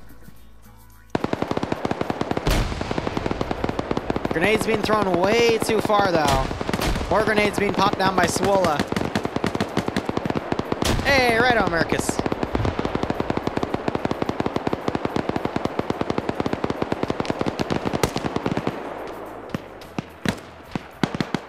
I feel like there's too many Blue 4 on Overwatch right now, and there's no commitment to the actual objective, so that's allowed Op4 to kind of bounce back here.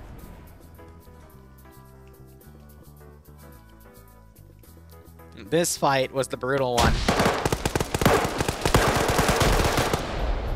Wow, Kevin gets the knockout on Pogo right there.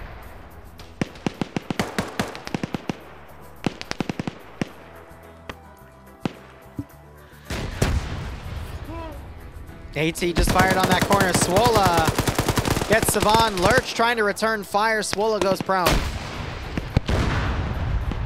AT just fired down here. They were going for the bunkers.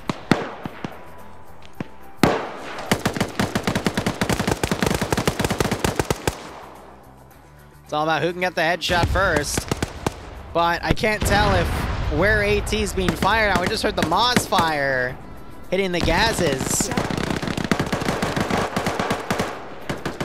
I think TeamSpeak is glitching the hell out, because what was that noise? It sounded like a partial channel switched.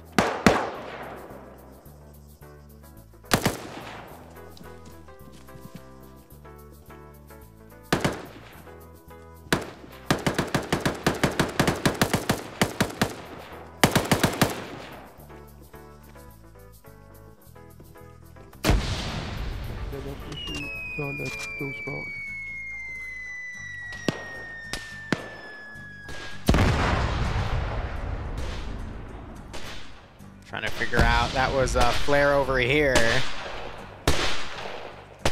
I can't tell, there's a body. Something ran through and triggered it. Might have been Op4 pushing back up. I don't see Lurcher Savant anymore.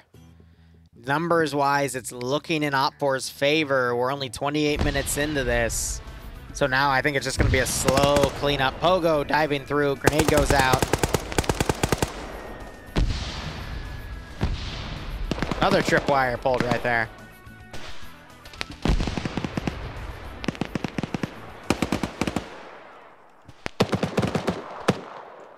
Terminals 2 still hasn't been touched yet.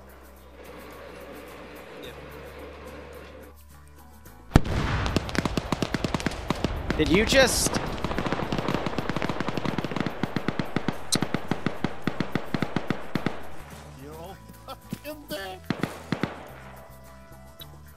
I'm 80% certain they just blew themselves up because I heard the Moz and saw the smoke. Echo just killed itself. Yep. Echo just committed suicide. Iander. Oh, there goes Miracle.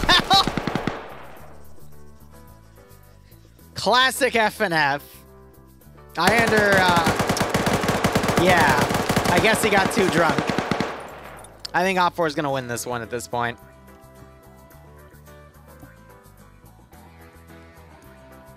Rest in peace.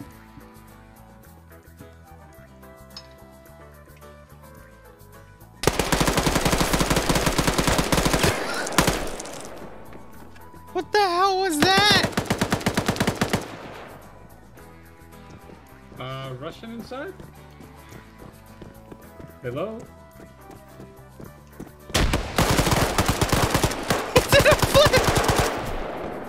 He's dead, he's dead. Russian inside, hello? Hello? Friendlies in Cherno?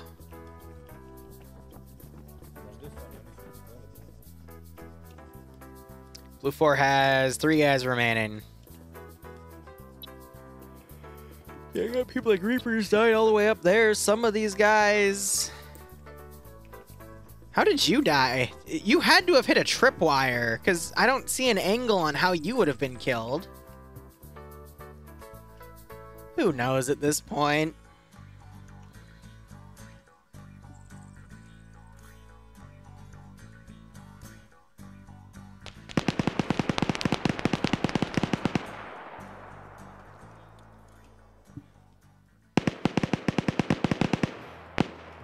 Grab gets knocked out, and I think is getting double tapped by Mutant. Oh, he did the worm and slides forward and dies. Wheaton shooting at a ghost. And Belov going in, but Terminal 2 was never hacked, so there's no way he's going to be able to do anything on Terminal 3. But let's go!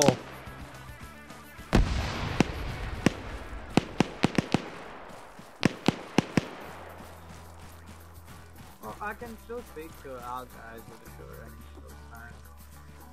If he has an explosive charge, that would be pretty funny. Hit the BRDM with it. Yeah, it sounds like the guys near back in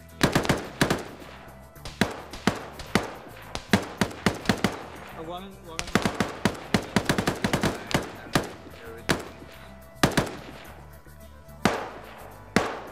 Yeah, and then I, after there was no response, then I spoke to the radio.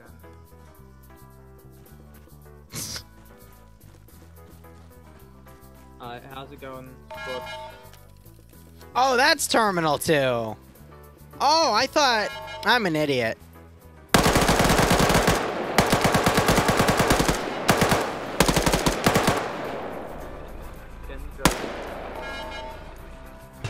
I hope you have a satchel to throw, dude. You're gonna need it.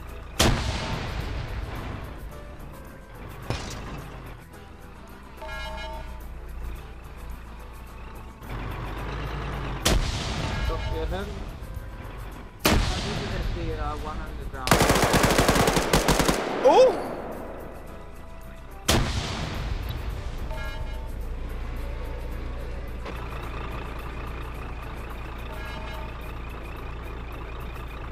He's trying to prone him.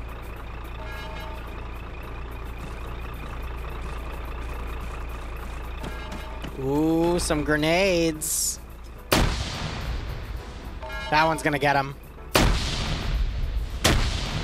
Oh, and then Lolo gets blown up by a friendly grenade. Everyone gets grenaded. No one survives the Op 4 grenades as long as they win the round, right? 15 seconds remaining on that. Ah, that's funny.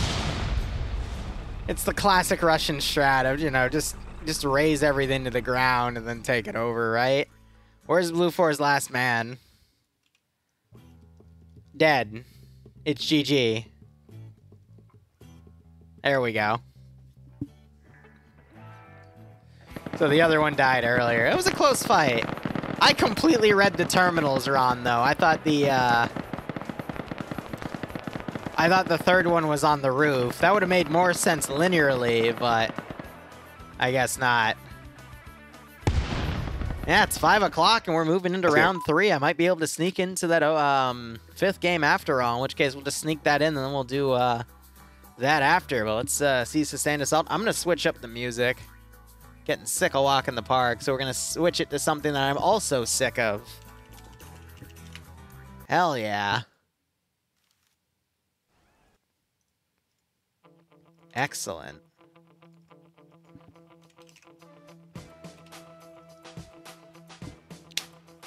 And our third round is going to be on Pula, which I used to call Puala for the longest time, and then I realized that's not how it's spelled. Alrighty. Have a quick intermission.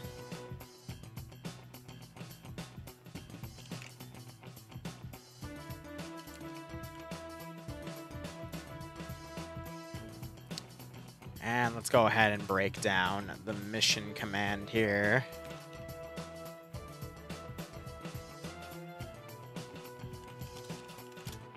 Let's see. Op 4 is attacking 3 Blue 4 sectors. Op 4 has an 8% numbers advantage.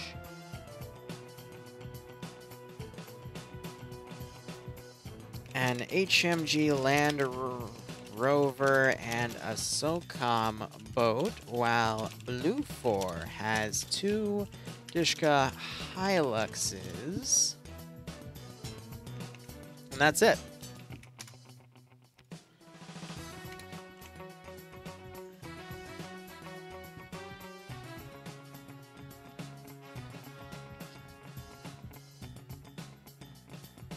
I don't see an SPG-9 Hilux down. It's just Dishka Hiluxes. And Soy Boy, okay.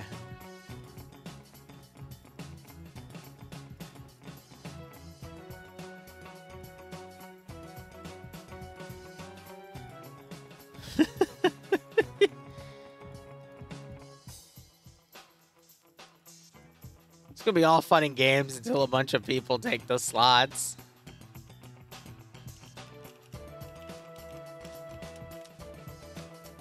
Alright. I'm gonna tab out, and let's see. If I am going to sneak into that 5th op, let me make sure I have everything proper. I need to make sure I have the right mod set and everything. I'm just gonna jump right in.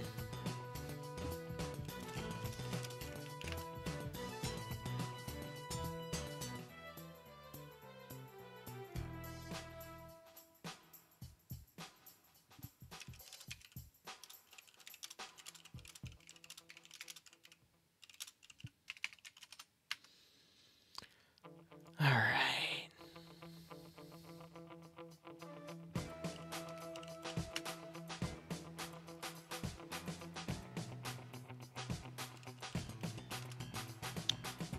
Going through all my DMs there, and let me make sure I have...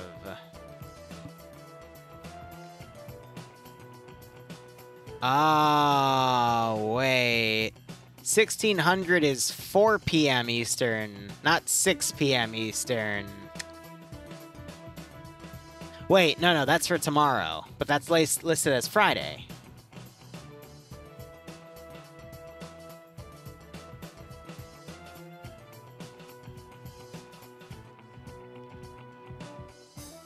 Oh, and okay, no, so it's still at 6 p.m. Okay, no, I can still make it, cool. It's just labeled incorrectly.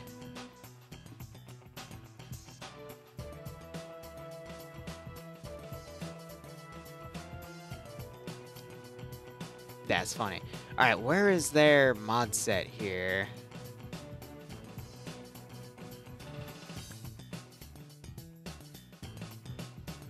There it is.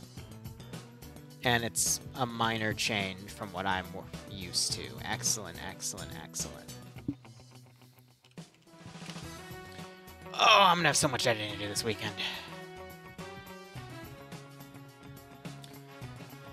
Dante's making cursed weapons. He put a bayonet on a Mac 11. What game is he doing that in? Actually, do I even want to know at this point? Gmod? Keck.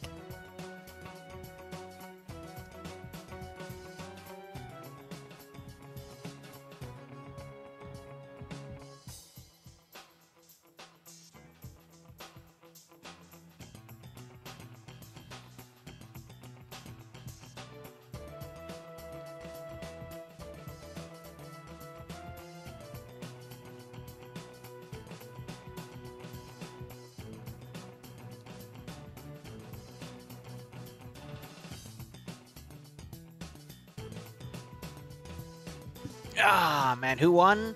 Op4 did. Busy crying my eyes out. Fair. Did the thing get paid out? It looks like it didn't because Don said they were away. I think that's why Falcon asked. Yeah, I'm a Cooper. Ah, man. Appreciate it, Falcon.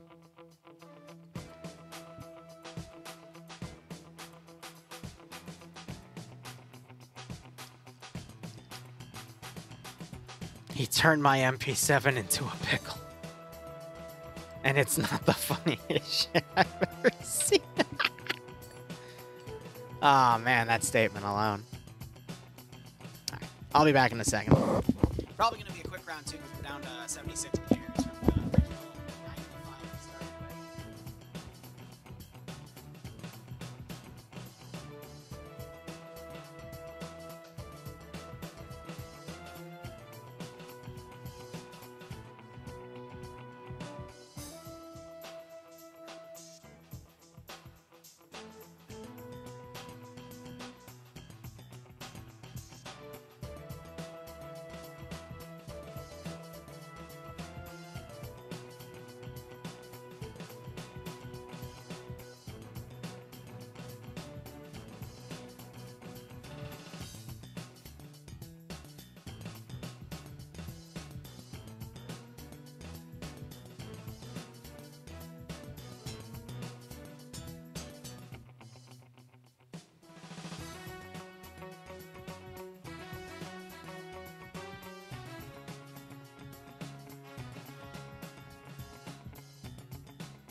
And we should be seeing the slotting go in momentarily. But yeah, no, I think we'll finish this round. At the end of the round, I'll sneak into the 5th op. We'll play that. That'll probably take us to 8 o'clock. I'll take about an hour-long break for dinner, and then we'll come back and we'll do, 30 minutes or an hour. Because I still have to finalize if we're, I'm going to let you guys vote. If we do the Stalker server, I need some time to finalize the remaining audio sound bites I want to put onto the profile. But if you guys want to do the Namalsk one, I can do that one just after a 20-minute break of me just eating something real quick. No C, we're just going to be doing round 3. I don't know what you're... Yeah, I'm solo casting all 3 rounds tonight, and this is round 3. So, there is always the late branch of FNF. I don't cover them anymore, though, because they, what's the word? I forgot. Oh, yeah, it's invite only, and it's less people, and I just don't find it as entertaining.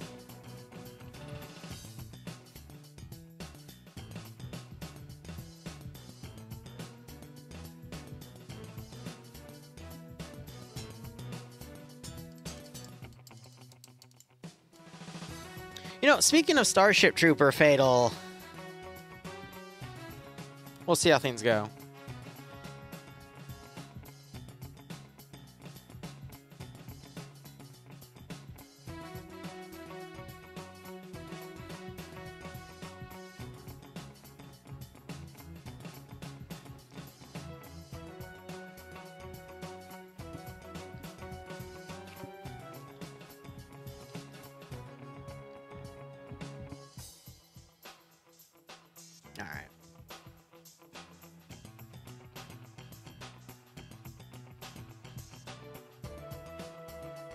Yeah, I've actually used them in Ops. I fought them in Ops, and it's really funny to to listen to people scream about hunters and then hear plasma and fuel rod explosions and then hear silence over the radio. Oh, it's just a treat. It is just a treat. All right, ripple effect. Waves, waves, and more waves.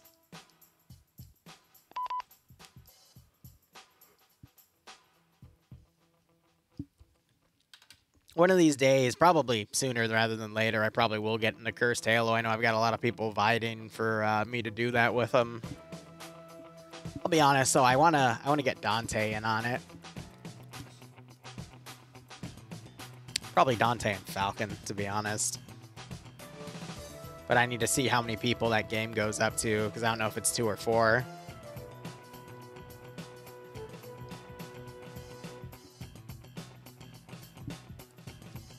Just 2? Ah, whatever. I'll have to look into it.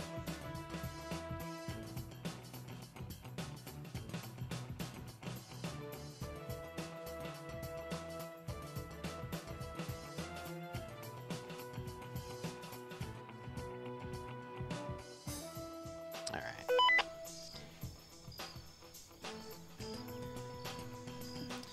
Let's get on to our final round here. So our mission is Ripple Effects by Puma. Police attempting to forcibly evict a large criminal element from their turf. Criminals want to protect their hidden base. Roadblock and harbor with valuable cargo. All right. Believe this is ad sector. Yep. So 3 sectors on the docket here. Op 4, I think. Well, actually, we'll see in a second here. Game mode, ad sector. How it works is if the attacking faction enters a defender's sector, and there are more attackers in the sector than the defenders, a 90-second timer will start. If at any point the attackers lose the number advantage in the sector stops counting down and it's reset until the attackers have the number advantage. Once the sector's 90-second timer counts down completely, the sector is considered captured and it cannot be recaptured. Attackers win when all 3 sectors are taken. Defenders win if at least 1 sector is held. When they're all distracted with whatever else is happening. They're never going to see it coming. All right, so they're talking about strategy here, but regardless, Let's go ahead and look over everything. I'm going to look to see if there's any echo on either side. I see a gamma, so there's a dedicated vehicle crew for OPFOR, but that is it. Mission variables, kilometer, render distance, 160 build points for defenders, little above the default 125. And magnified optics and MVG equipment are nil on both sides. There's no echo, so there's no medium anti-tank. Blue 4 are your criminal gain forces here, so they got... They got all the Audi-ass gear here and a little bit of beer bellies here, some hip pouches for the side, and some nice fedoras and caps. Otherwise, they got SIG STG 57s, which I think are 5.56 based rifles. They also have the commando variant of it. That's a very interesting choice of gun there. Browning high powers for their secondary, MG 42s for their light machine gunners, and MG 3s for their medium machine gunners. Basically, 7.62x5.4 for Delta, and 8mm Mauser for Alpha Bravo Charlie. That's a lot of heavy firepower. And then crew and aviation MP5 or, you know, a SIG commando. Assets are 2 Hilux transports and 2 Hilux Dishkas. Yeah, so blue 4 are the criminals. Okay. Op 4 are the police. Yeah, it's just generic police loadouts here. Loadouts are M16s or Colt carbines, M9 Berettas for the secondaries, 249s for the light machine gunners, M60s for the Delta medium machine gunners, M136s for the single shot disposable AT, and then MP5s or Colt carbines for their crewmen. Assets include 7 transport Land Rovers, an HMG Land Rover, and a SOCOM boat. All right, looking at the roster here, Korvac is commanding for Blue 4, Moneyman's a 2IC, Zoni as the platoon medic, Eric leading Alpha with Charlotte as the marksman, Bravo. Oh, there's no Alpha 1 and Alpha 2, interesting. Harna leading Bravo with Grav as the 2IC, Wheaton as the marksman. Marksman for Blue 4 is an M14, interesting. And Banks as the medic, Ash, Alexander, Charles, Major Khan, and Swola under Bravo 1. Bravo 2 has Parad and Lightning. Charlie has Pro Hunter leading Roderick, Cameron, Crazy, Fila, and Mike. And Charlie 2, because it looks like Charlie 1 merged with Charlie Actual. Charlie 2 has Tim and Legend. Delta has everyone merged together with Mutant, Carey, Casey, Sam, Reapers, Lolo, Patriot, and Olaf, and I assume Patriot is leading. Depso leading Op 4. With NASA as Alpha 1's lead, with Ivno as the marksman, which is also going to be a Mark 14. So it's a marksman's paradise because all the marksman weaponry is going to sound the same. Pogo underscore being the medic. Alpha 1 has Kermit, Atanius, Pirate, Wombat, Lolo, and Masano with Lolo in a leadership position. Nemesis, Norris leading Bravo with Batty as the marksman. Voth leading Bravo 1 with Yuki, Harrington, Schultz, Hunt, and Jagan together. Bravo 2 has Bates leading Wolvesta and Soyboy. Charlie has Flying Finn leading Cats as the 2IC, Nemesis as the marksman, Iander as the medic. Charlie 1 has Yanni Finn leading Cullis, Purton, Dobbs, Nafs, and Mirwell. Charlie 2 has Mito leading Puma, Savan, and Lurch. Delta has Pierce with Wiki Finn and Snajapur as the 2 machine gunners. And Vagrant Rufy, our dedicated vehicle crew, which I believe is going to be for the M2 Land Rover. I think Papega has called it for the evening because I don't see him. And we see, yeah, like another 5 or 6 individuals on Op 4 compared to Blue 4 for that percentage split. Let's go ahead and look at our sectors. So Sector 1 appears to be this little hidden underground area right here. Not really much of a base. It's more of just a little inlet to hang out on, but they've got some camo nets and sandbags. They got a little overcropping here to walk over it, so that is quite nice. But the full sector is that little hilltop, so they have to be a little more proactive with their defense. We already see some sandbags down and around it on certain areas, so that is quite nice. Sector 2 is over by the river. It appears to be a checkpoint of some sort with some HESCO barriers already placed, some camo nets down. Otherwise, nothing too heavy. And then Sector 3 is... appears to be a staging point with all of their vehicles. Can also be argued it's a bit of a checkpoint as well. And then you got some shipping containers out here. And then I can't... This might have been deformed, actually, but there's some additional cover here, maybe for the boat to maraud around on that side. That's quite funny. And then Op 4 have the SOCOM boat placed back here, which I'm assuming is armed with M2s and M134 minigun capabilities. All right, attacking this AO, I mean, it's really simple. Just dismount right here and push your units in on foot. Should be enough cover and concealment to work with at that point. But, you know, just stick to right here, hit Sector 1, divert over, hit Sector 2. Don't push to Sector 3 and split your own forces. Maybe they'll go in through the boat as well. Who knows? The Mark 19 gets unscripted, which is why I don't mention it. Usually it's replaced with another M2. So that'd be Bravo, that'd be Charlie, and that'd be Alpha. So we'll see what Op Force plan's going to be here. Up. Sorry. That's Put him in a slice. He deserves it. Yeah, exactly. Sorry. Alright, so that's the kind of idea. We wanna, so basically Bravo is gonna be the distraction team, or like the main assault team. Sorry, Bravo. Delta, you join them as well. You wanna kinda show yourself and just do a basic push, just slow push along this line. Right, a real Arma player. Okay, sorry, Balan. And you get one squad to push like this, and the other one to push like this, you know, kind of pincer. Try to get as close to Sector 1 as you can, but basically just do a slow push, while Charlie, to give Charlie and Alpha time to get in position so they can do flank from I think those Falcon sides has got the prediction. here. I appreciate it. Hey, just so you know, this like fort, it could see you before you get there. Who the fuck's gonna be on this fort? I don't know, but there's something there. Somebody built the mission maker. Yeah.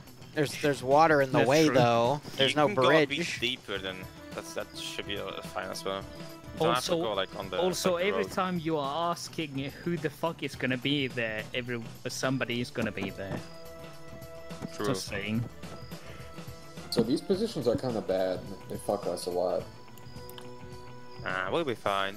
Yeah. Then again, they are a wild card, I would say. You could do the dismount on them, you know what I mean? Just like rush the boat to the port, to the seaport. That's a solid Pierce plan. Is your name Pierce? No, it's Vagrant. Oh, that scares me even more.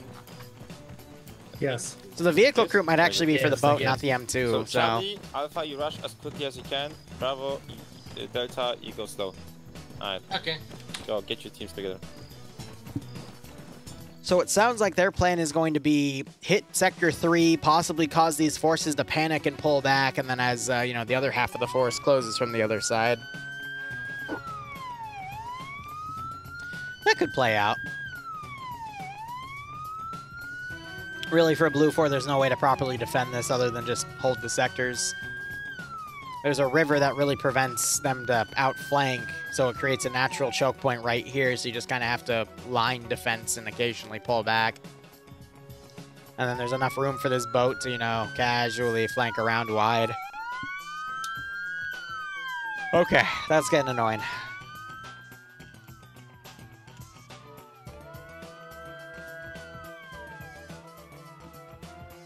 Vagrant's not the one commanding its depths, though, but, you know, he has good advice. Oh, for I swear to God, with the sirens.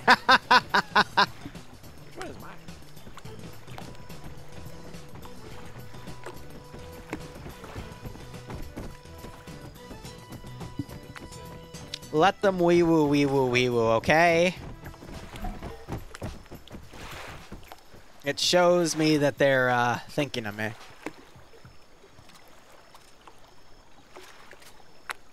All right, 5 minutes remaining. We have 30 minutes before the fifth op starts, but they start like on the, you know, at the actual time, not beforehand. So I might be able to slide in just as they're finishing briefing at this rate.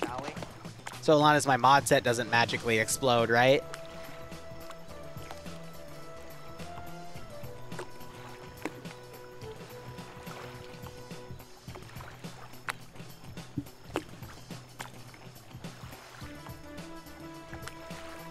It's the sound of the sirens, right?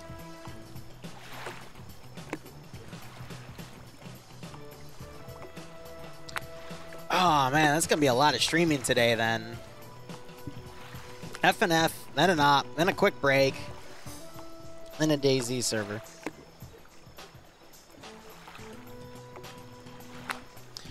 Falcon, if you know how, after the poll, can you run a poll to see if people want to see Stalker Z or Namalsk DayZ tonight? So I can at least have that in the back of my head so I know how to schedule the rest of my time this evening. Because I want to do mission dev and finish Rooftop Koreans. Speaking of Rooftop Koreans, let me look at my... I think the poll's open for that op. Because it's on a Sunday.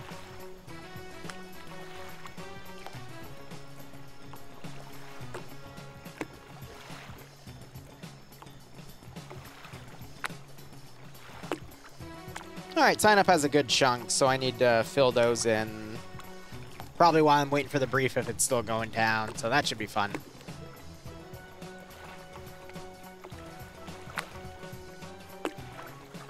Well, Fatal, then you'd want Namals, because that's the one with the really nice melee weapons. Only in Stalker and Namals, yes, because those are the only two options I am currently on at the moment. I'll be expanding it a little more in the future, but I think maybe 3 max.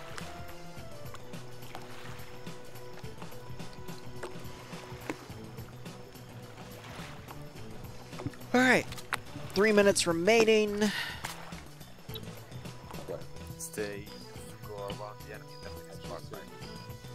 We'll see if Op 4's pincer maneuver pays off. And yeah, set that poll for like 20 or 30 minutes. This doesn't seem like a fair game. Rock. Okay, get the fuck out of my... I swear to God. Preferred weapon. I'm very fond of the P90.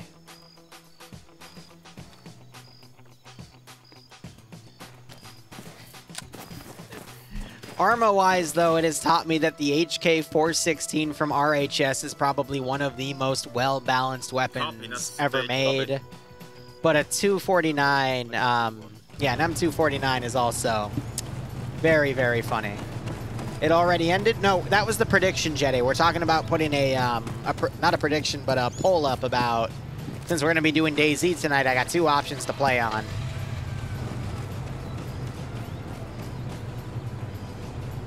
You know what I need to do? Because I've been getting into Stable Diffusion lately for some thumbnail stuff, but I need to plug Opchan in there and see if I can make some artwork with her. And then potentially put her in some of the thumbnails going forward.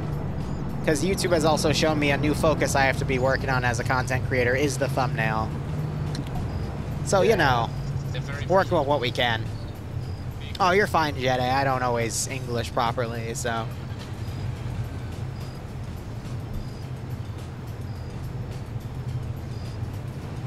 To be honest, after the That's fair, Spiegel. round, I mean, I can always... Most of you aren't going to get this unless you use Stable Diffusion, but what I've been thinking about doing is making a Laura for Opchan, because there's enough imagery of her for me to make a Laura out of her.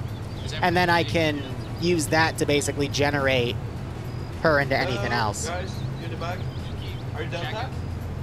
And for those of you that aren't well-versed in Stable Diffusion, a Laura is basically, the easiest sense of it is it's a certain type of character or pose or something specific that you want the character or the image to generate, in which case it would be, you know, Opchan.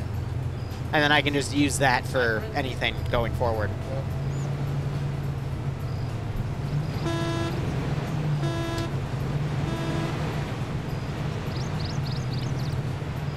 And then I can have Stable Diffusion generate a shit ton of images while I'm also editing footage, and I can give my computer something extra to do. Hey, Don, noise. Alright, rounds begun. Op 4 is deploying. We see Charlotte going up to the water right there. I feel like that's just out of spite based off of what Op 4 said. Yeah, there's totally going to be someone over there. But I thought they were told to just rush that position, so I guess they are going to go all the way to the northern side and then move around. But we're just going to see a battle line. What are these two chuckleheads doing? They might try a river crossing. But this is out of bounds. So I don't know what they're doing. Maybe they'll go on foot?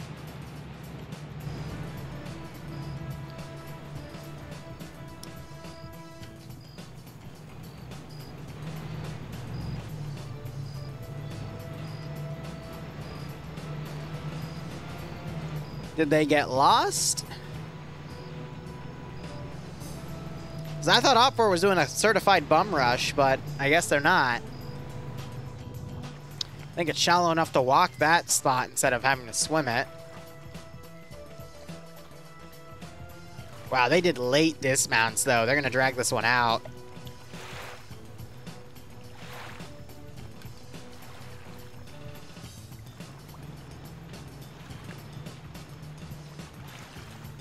But I guess another reason why they're dragging it out is because the boat's taking the long way around. So by the time the boat smashes to Sector 3 and starts going in and Blue 4 possibly reforms their lines, then Op 4 will be in position.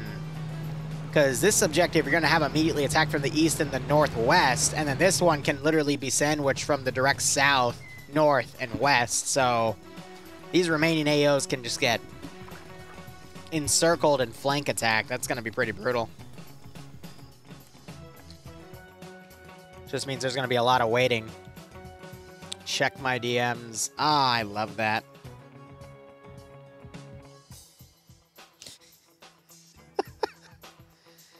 Yeah. Antlion, I'm going to level with you. That's probably why I need to make a reference file, because that's certainly not... That isn't what you would expect for OpGen if you were to put it through an AI image generator. Oh, that's certainly funny, though. Nah, I'd probably take the existing images I have, use image to image, put her in a bunch of different poses, get the ones that I really like, and then use those all to create, you know, something.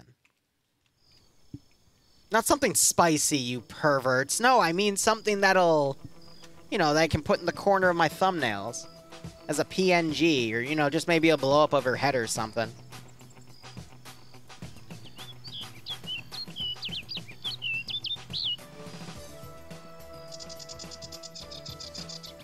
Maybe we can bring back the body pillow and I can just generate something. That would be a funny poll to put in our NSFW channel, that's for damn sure.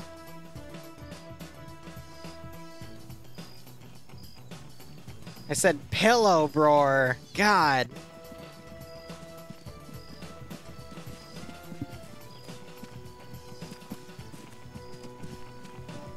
Spiegel, I have a few pictures of her side on the left and right. Though I think it's just a mirrored image back and forth, but... I don't think you can find those anymore, because a lot of the stuff that I have that I originally found back in like 2016, for whatever reason, is no longer on the internet. Which I guess a better way to say it is it's no longer circulated.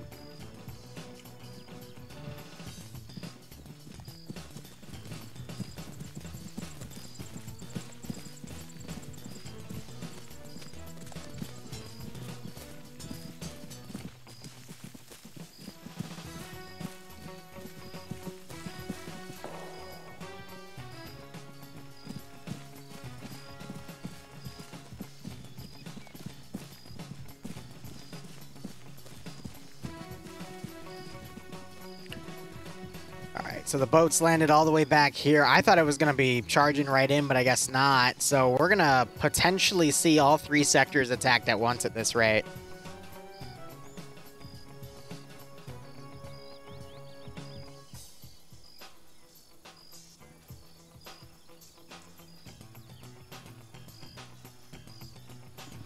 And now we wait. It's also a little foggy on the map, so that's going to help their advance. South. Alright, with fuck, man. Ask if we can fall back to our original cause. Idiots. Well, Blue 4 doesn't sound too happy. Looks like they pushed out, now they're being pulled back. Why is Moneyman unconscious? What did you do? Oh, you probably fell off and hurt yourself. I've done that before recently in the Halo op. I walked off a bridge. Okay. And I hit a smaller piece of the bridge. Thick north? Is that friendly? I would hope it is.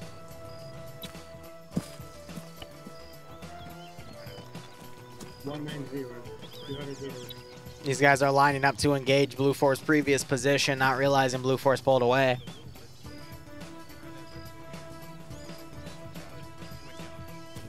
Permission to open suppressor fire.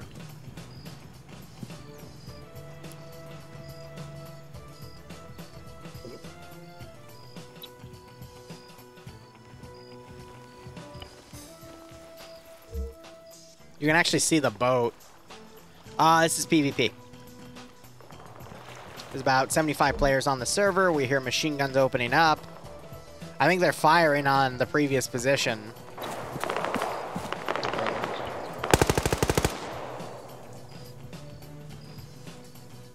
Which was this ridge, because you got that trench right there. Again, they don't realize that Blue 4 just left it. Stairs and rocks in Arma 3 are very deadly, alright? I would argue rocks are slightly more deadly. Stairs are more deadly in DayZ, though.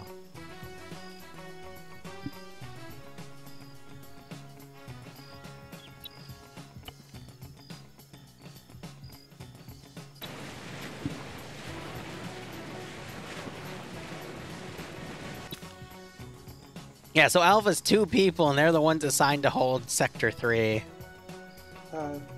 They dropped one team. A little worried that Blue 4 has such a set-up defense on the south side. Because I feel like Op4, the fact that they're separated along these 3 areas, is going to let them smack through everything, but it looks like they're spotting... Oh, no, they're spotting each other. Trying to see if Swallow's, like, planting mines or something. Based on his angle, he has to be. Yep. That is, I think, Tripwire HE, but I could be wrong.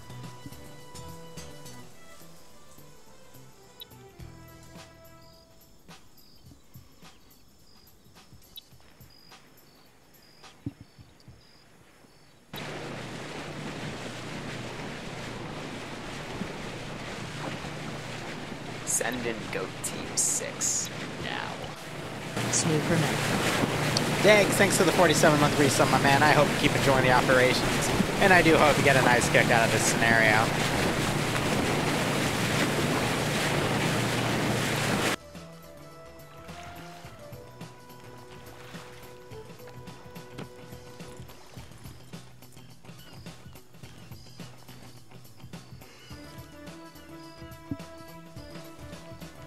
Looks like they're trying to bipod. Really? It was even?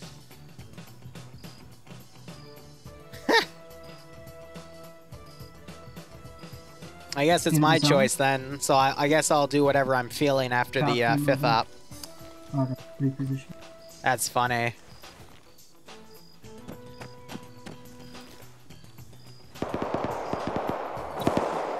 Alright, Eric started the engagement around Sector 3. This might pull heads away. That's a smoke grenade that just went out.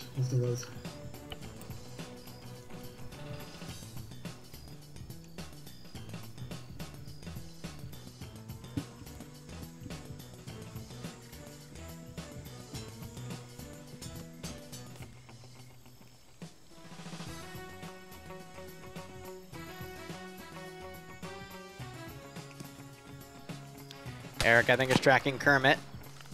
Does a quick reload.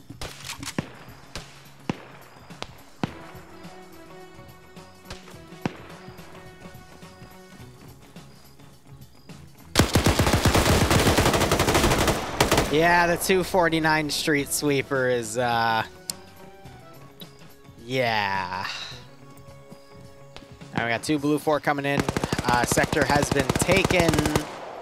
Got some random fire over there.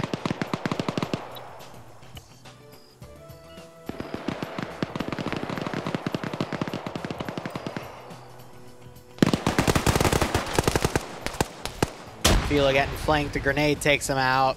There's another defender that is now down. This sector is going to get taken. And then that's going to leave these guys to move up to Sector 1 and assist this force coming in.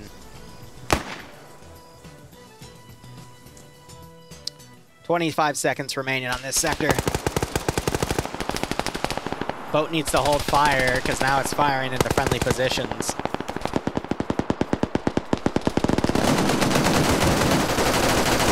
Little bit of a miscoordination there. And there's the sector taken.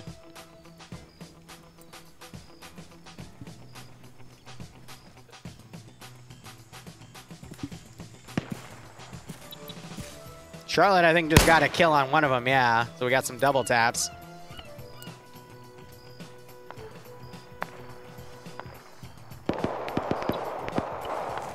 Wow, these guns are loud. So, yep, Misfit's going to pull back.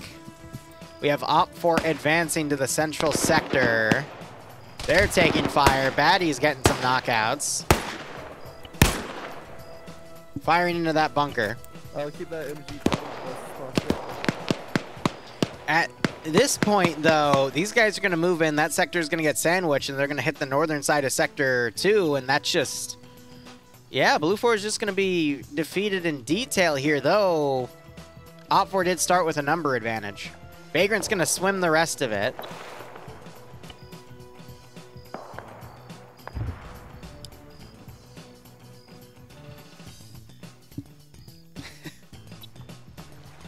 I think Vagrant might try to go up and beach the boat then.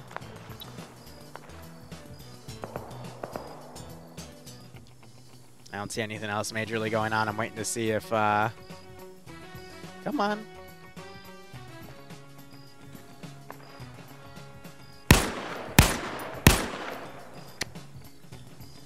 Missed that opportunity.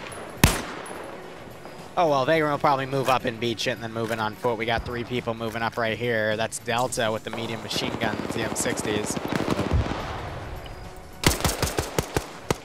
Now you got Blue 4 trying to hold Op 4's northern advance, excuse me, western advance here.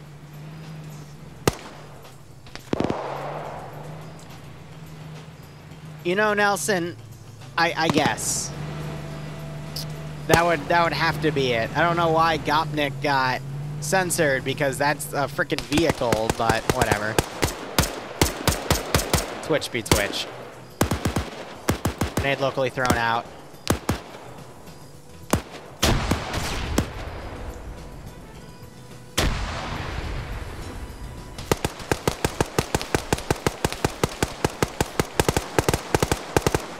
That just goes to show if you can't get the headshot, you're probably not going to get the kill right there. We got more smokes being popped out over here.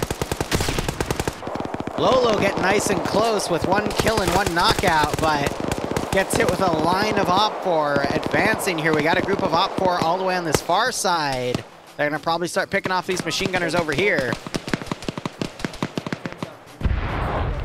Sam gets knocked out. We just heard a big line of explosions a little close to Blue 4. I think those were prematurely detonated. And this force has opted to move south and is now trying to move in. And Charlotte gets taken out by the boat. Ooh.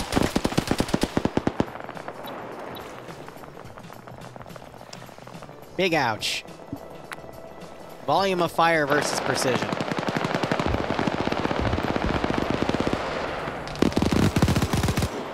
I do appreciate hearing the MG3s and MG42s firing out.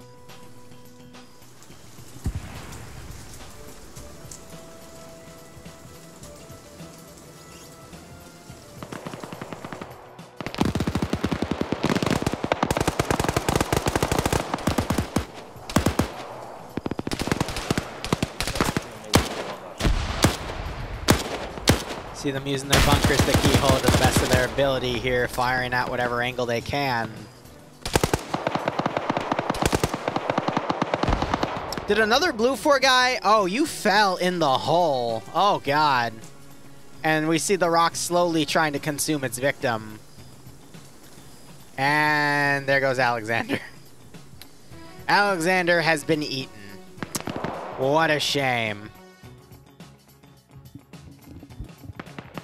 Rest in peace. I mean, rocks in Arma 3 are a carnivorous species, and they can get very hungry, but once they have you, I mean, you're pretty much SOL there. So rest in peace to Alexander for getting eaten. But such is life in Pula. Oh, we made it! He escapes! He's now in the under tunnels. I guess the rock wasn't entirely hungry, but that's okay.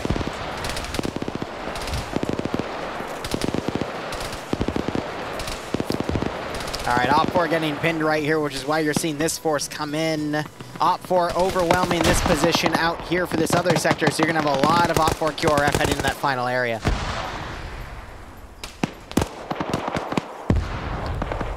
It's not a bear, just gets blown away. Grenades being thrown on the left. I thought I saw multiple ones. We see more frags going in. Nope, those are smokes.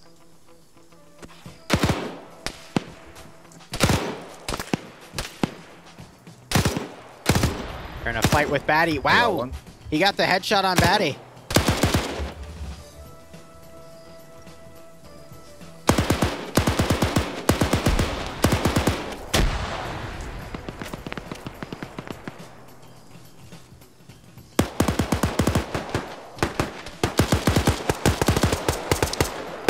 Schultz gets knocked to his feet and then headshotted.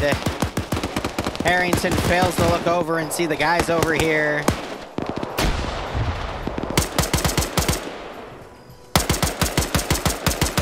Legend's gonna push him.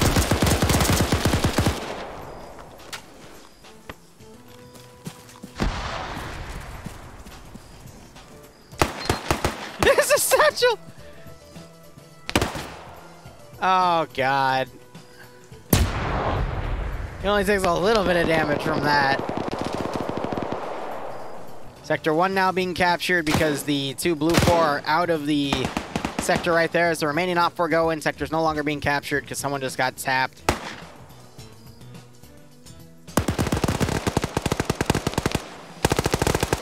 Someone just tried to leave the bunker and got taken out. Beep, beep, except it rolls back down the steps. Oh my God. The satchels are not anyone's friend today. Someone just got annihilated. Camrat, I think, just got 2-tapped right there. Yep, here's his body.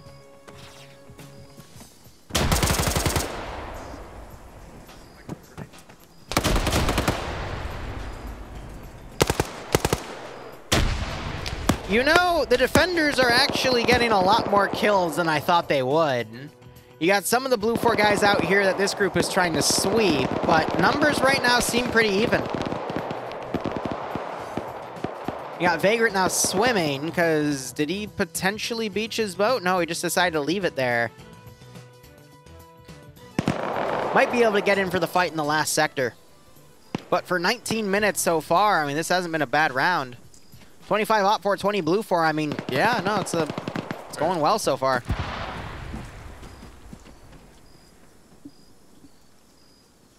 I do agree, Op 4's momentum has come to a halt. I think these guys should have gone and assisted this group, cleared that out fully, and then they should have sweeped. Here, they're not necessarily needed. These guys could have just kept a long-range engagement and then moved in as everyone else came in.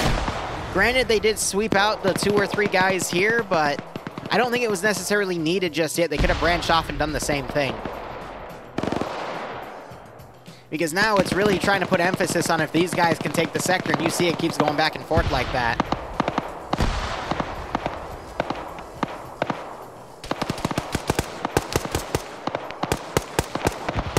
Oh, my man didn't double tap, so if he wakes up, he's gonna get him.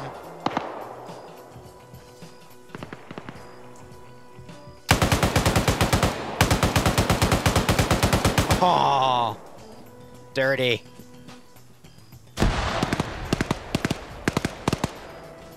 Legend coming around, throwing some wild grenades. Those are V40s. I think Sector 1's going to be taken, but Op 4 is going to get a little halted here because they got a few wounded and they need to do some double tapping.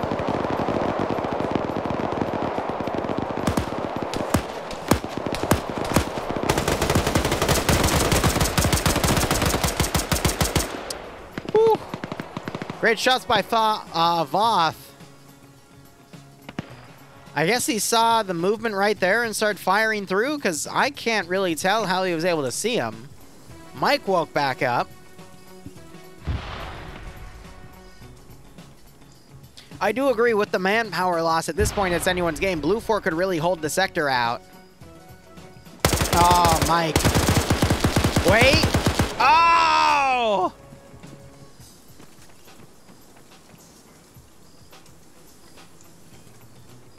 Oh, no. That's an MG. I think that's a 42, to be honest. Swiped. No idea.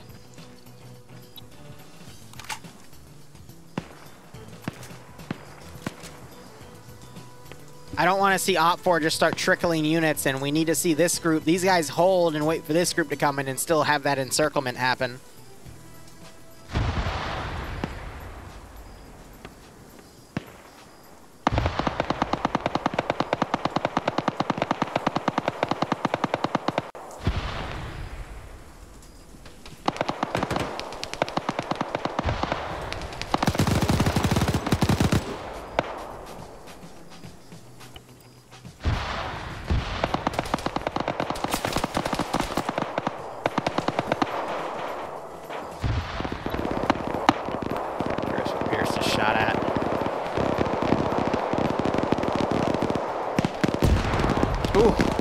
So Wheaton's running up and throwing satchels into Blue 4's defensive lines here.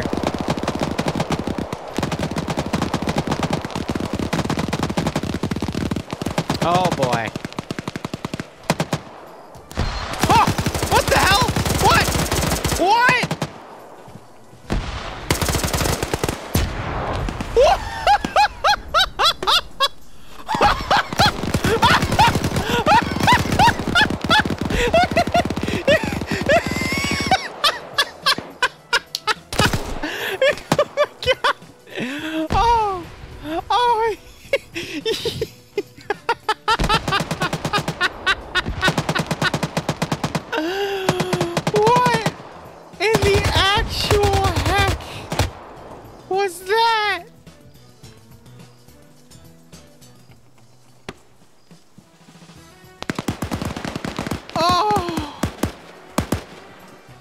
God damn, alright, Op4 is starting to breach in.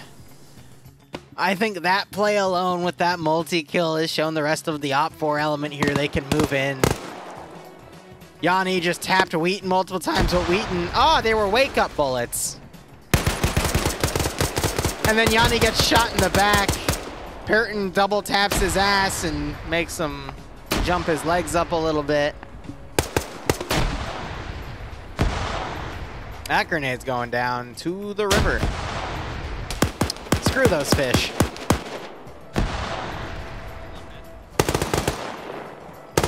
Ooh, a short thrown grenade. Wow, and it gets a double kill. Can he get the triple on Purton? That was a great grenade throw.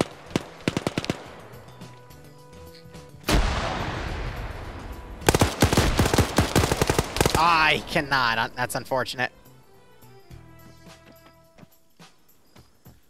Double tap. Yeah. Oh, Alexander trying to hit Purton there.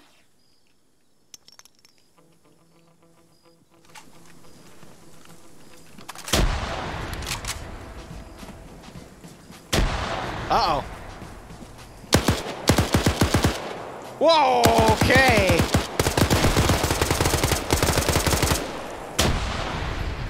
Dobbs gets blown away.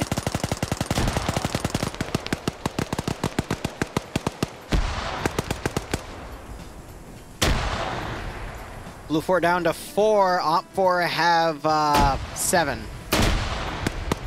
Sector being actively taken. Grab's about to die. Yep. Grenades, dude. Blue 4 down to 3. None in the physical sector. 45 seconds.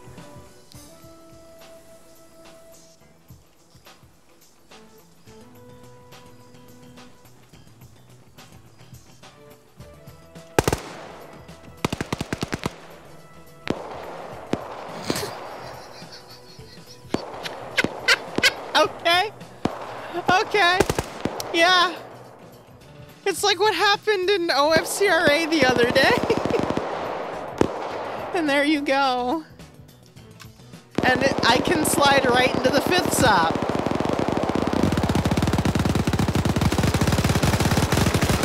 Pierce. Pierce, I think you got him. Pierce. Pierce, he's dead, okay? You got him, buddy. He's down. GG. Oh my god. Alright. I'm gonna go in intermission. I'm gonna slide right into that operation.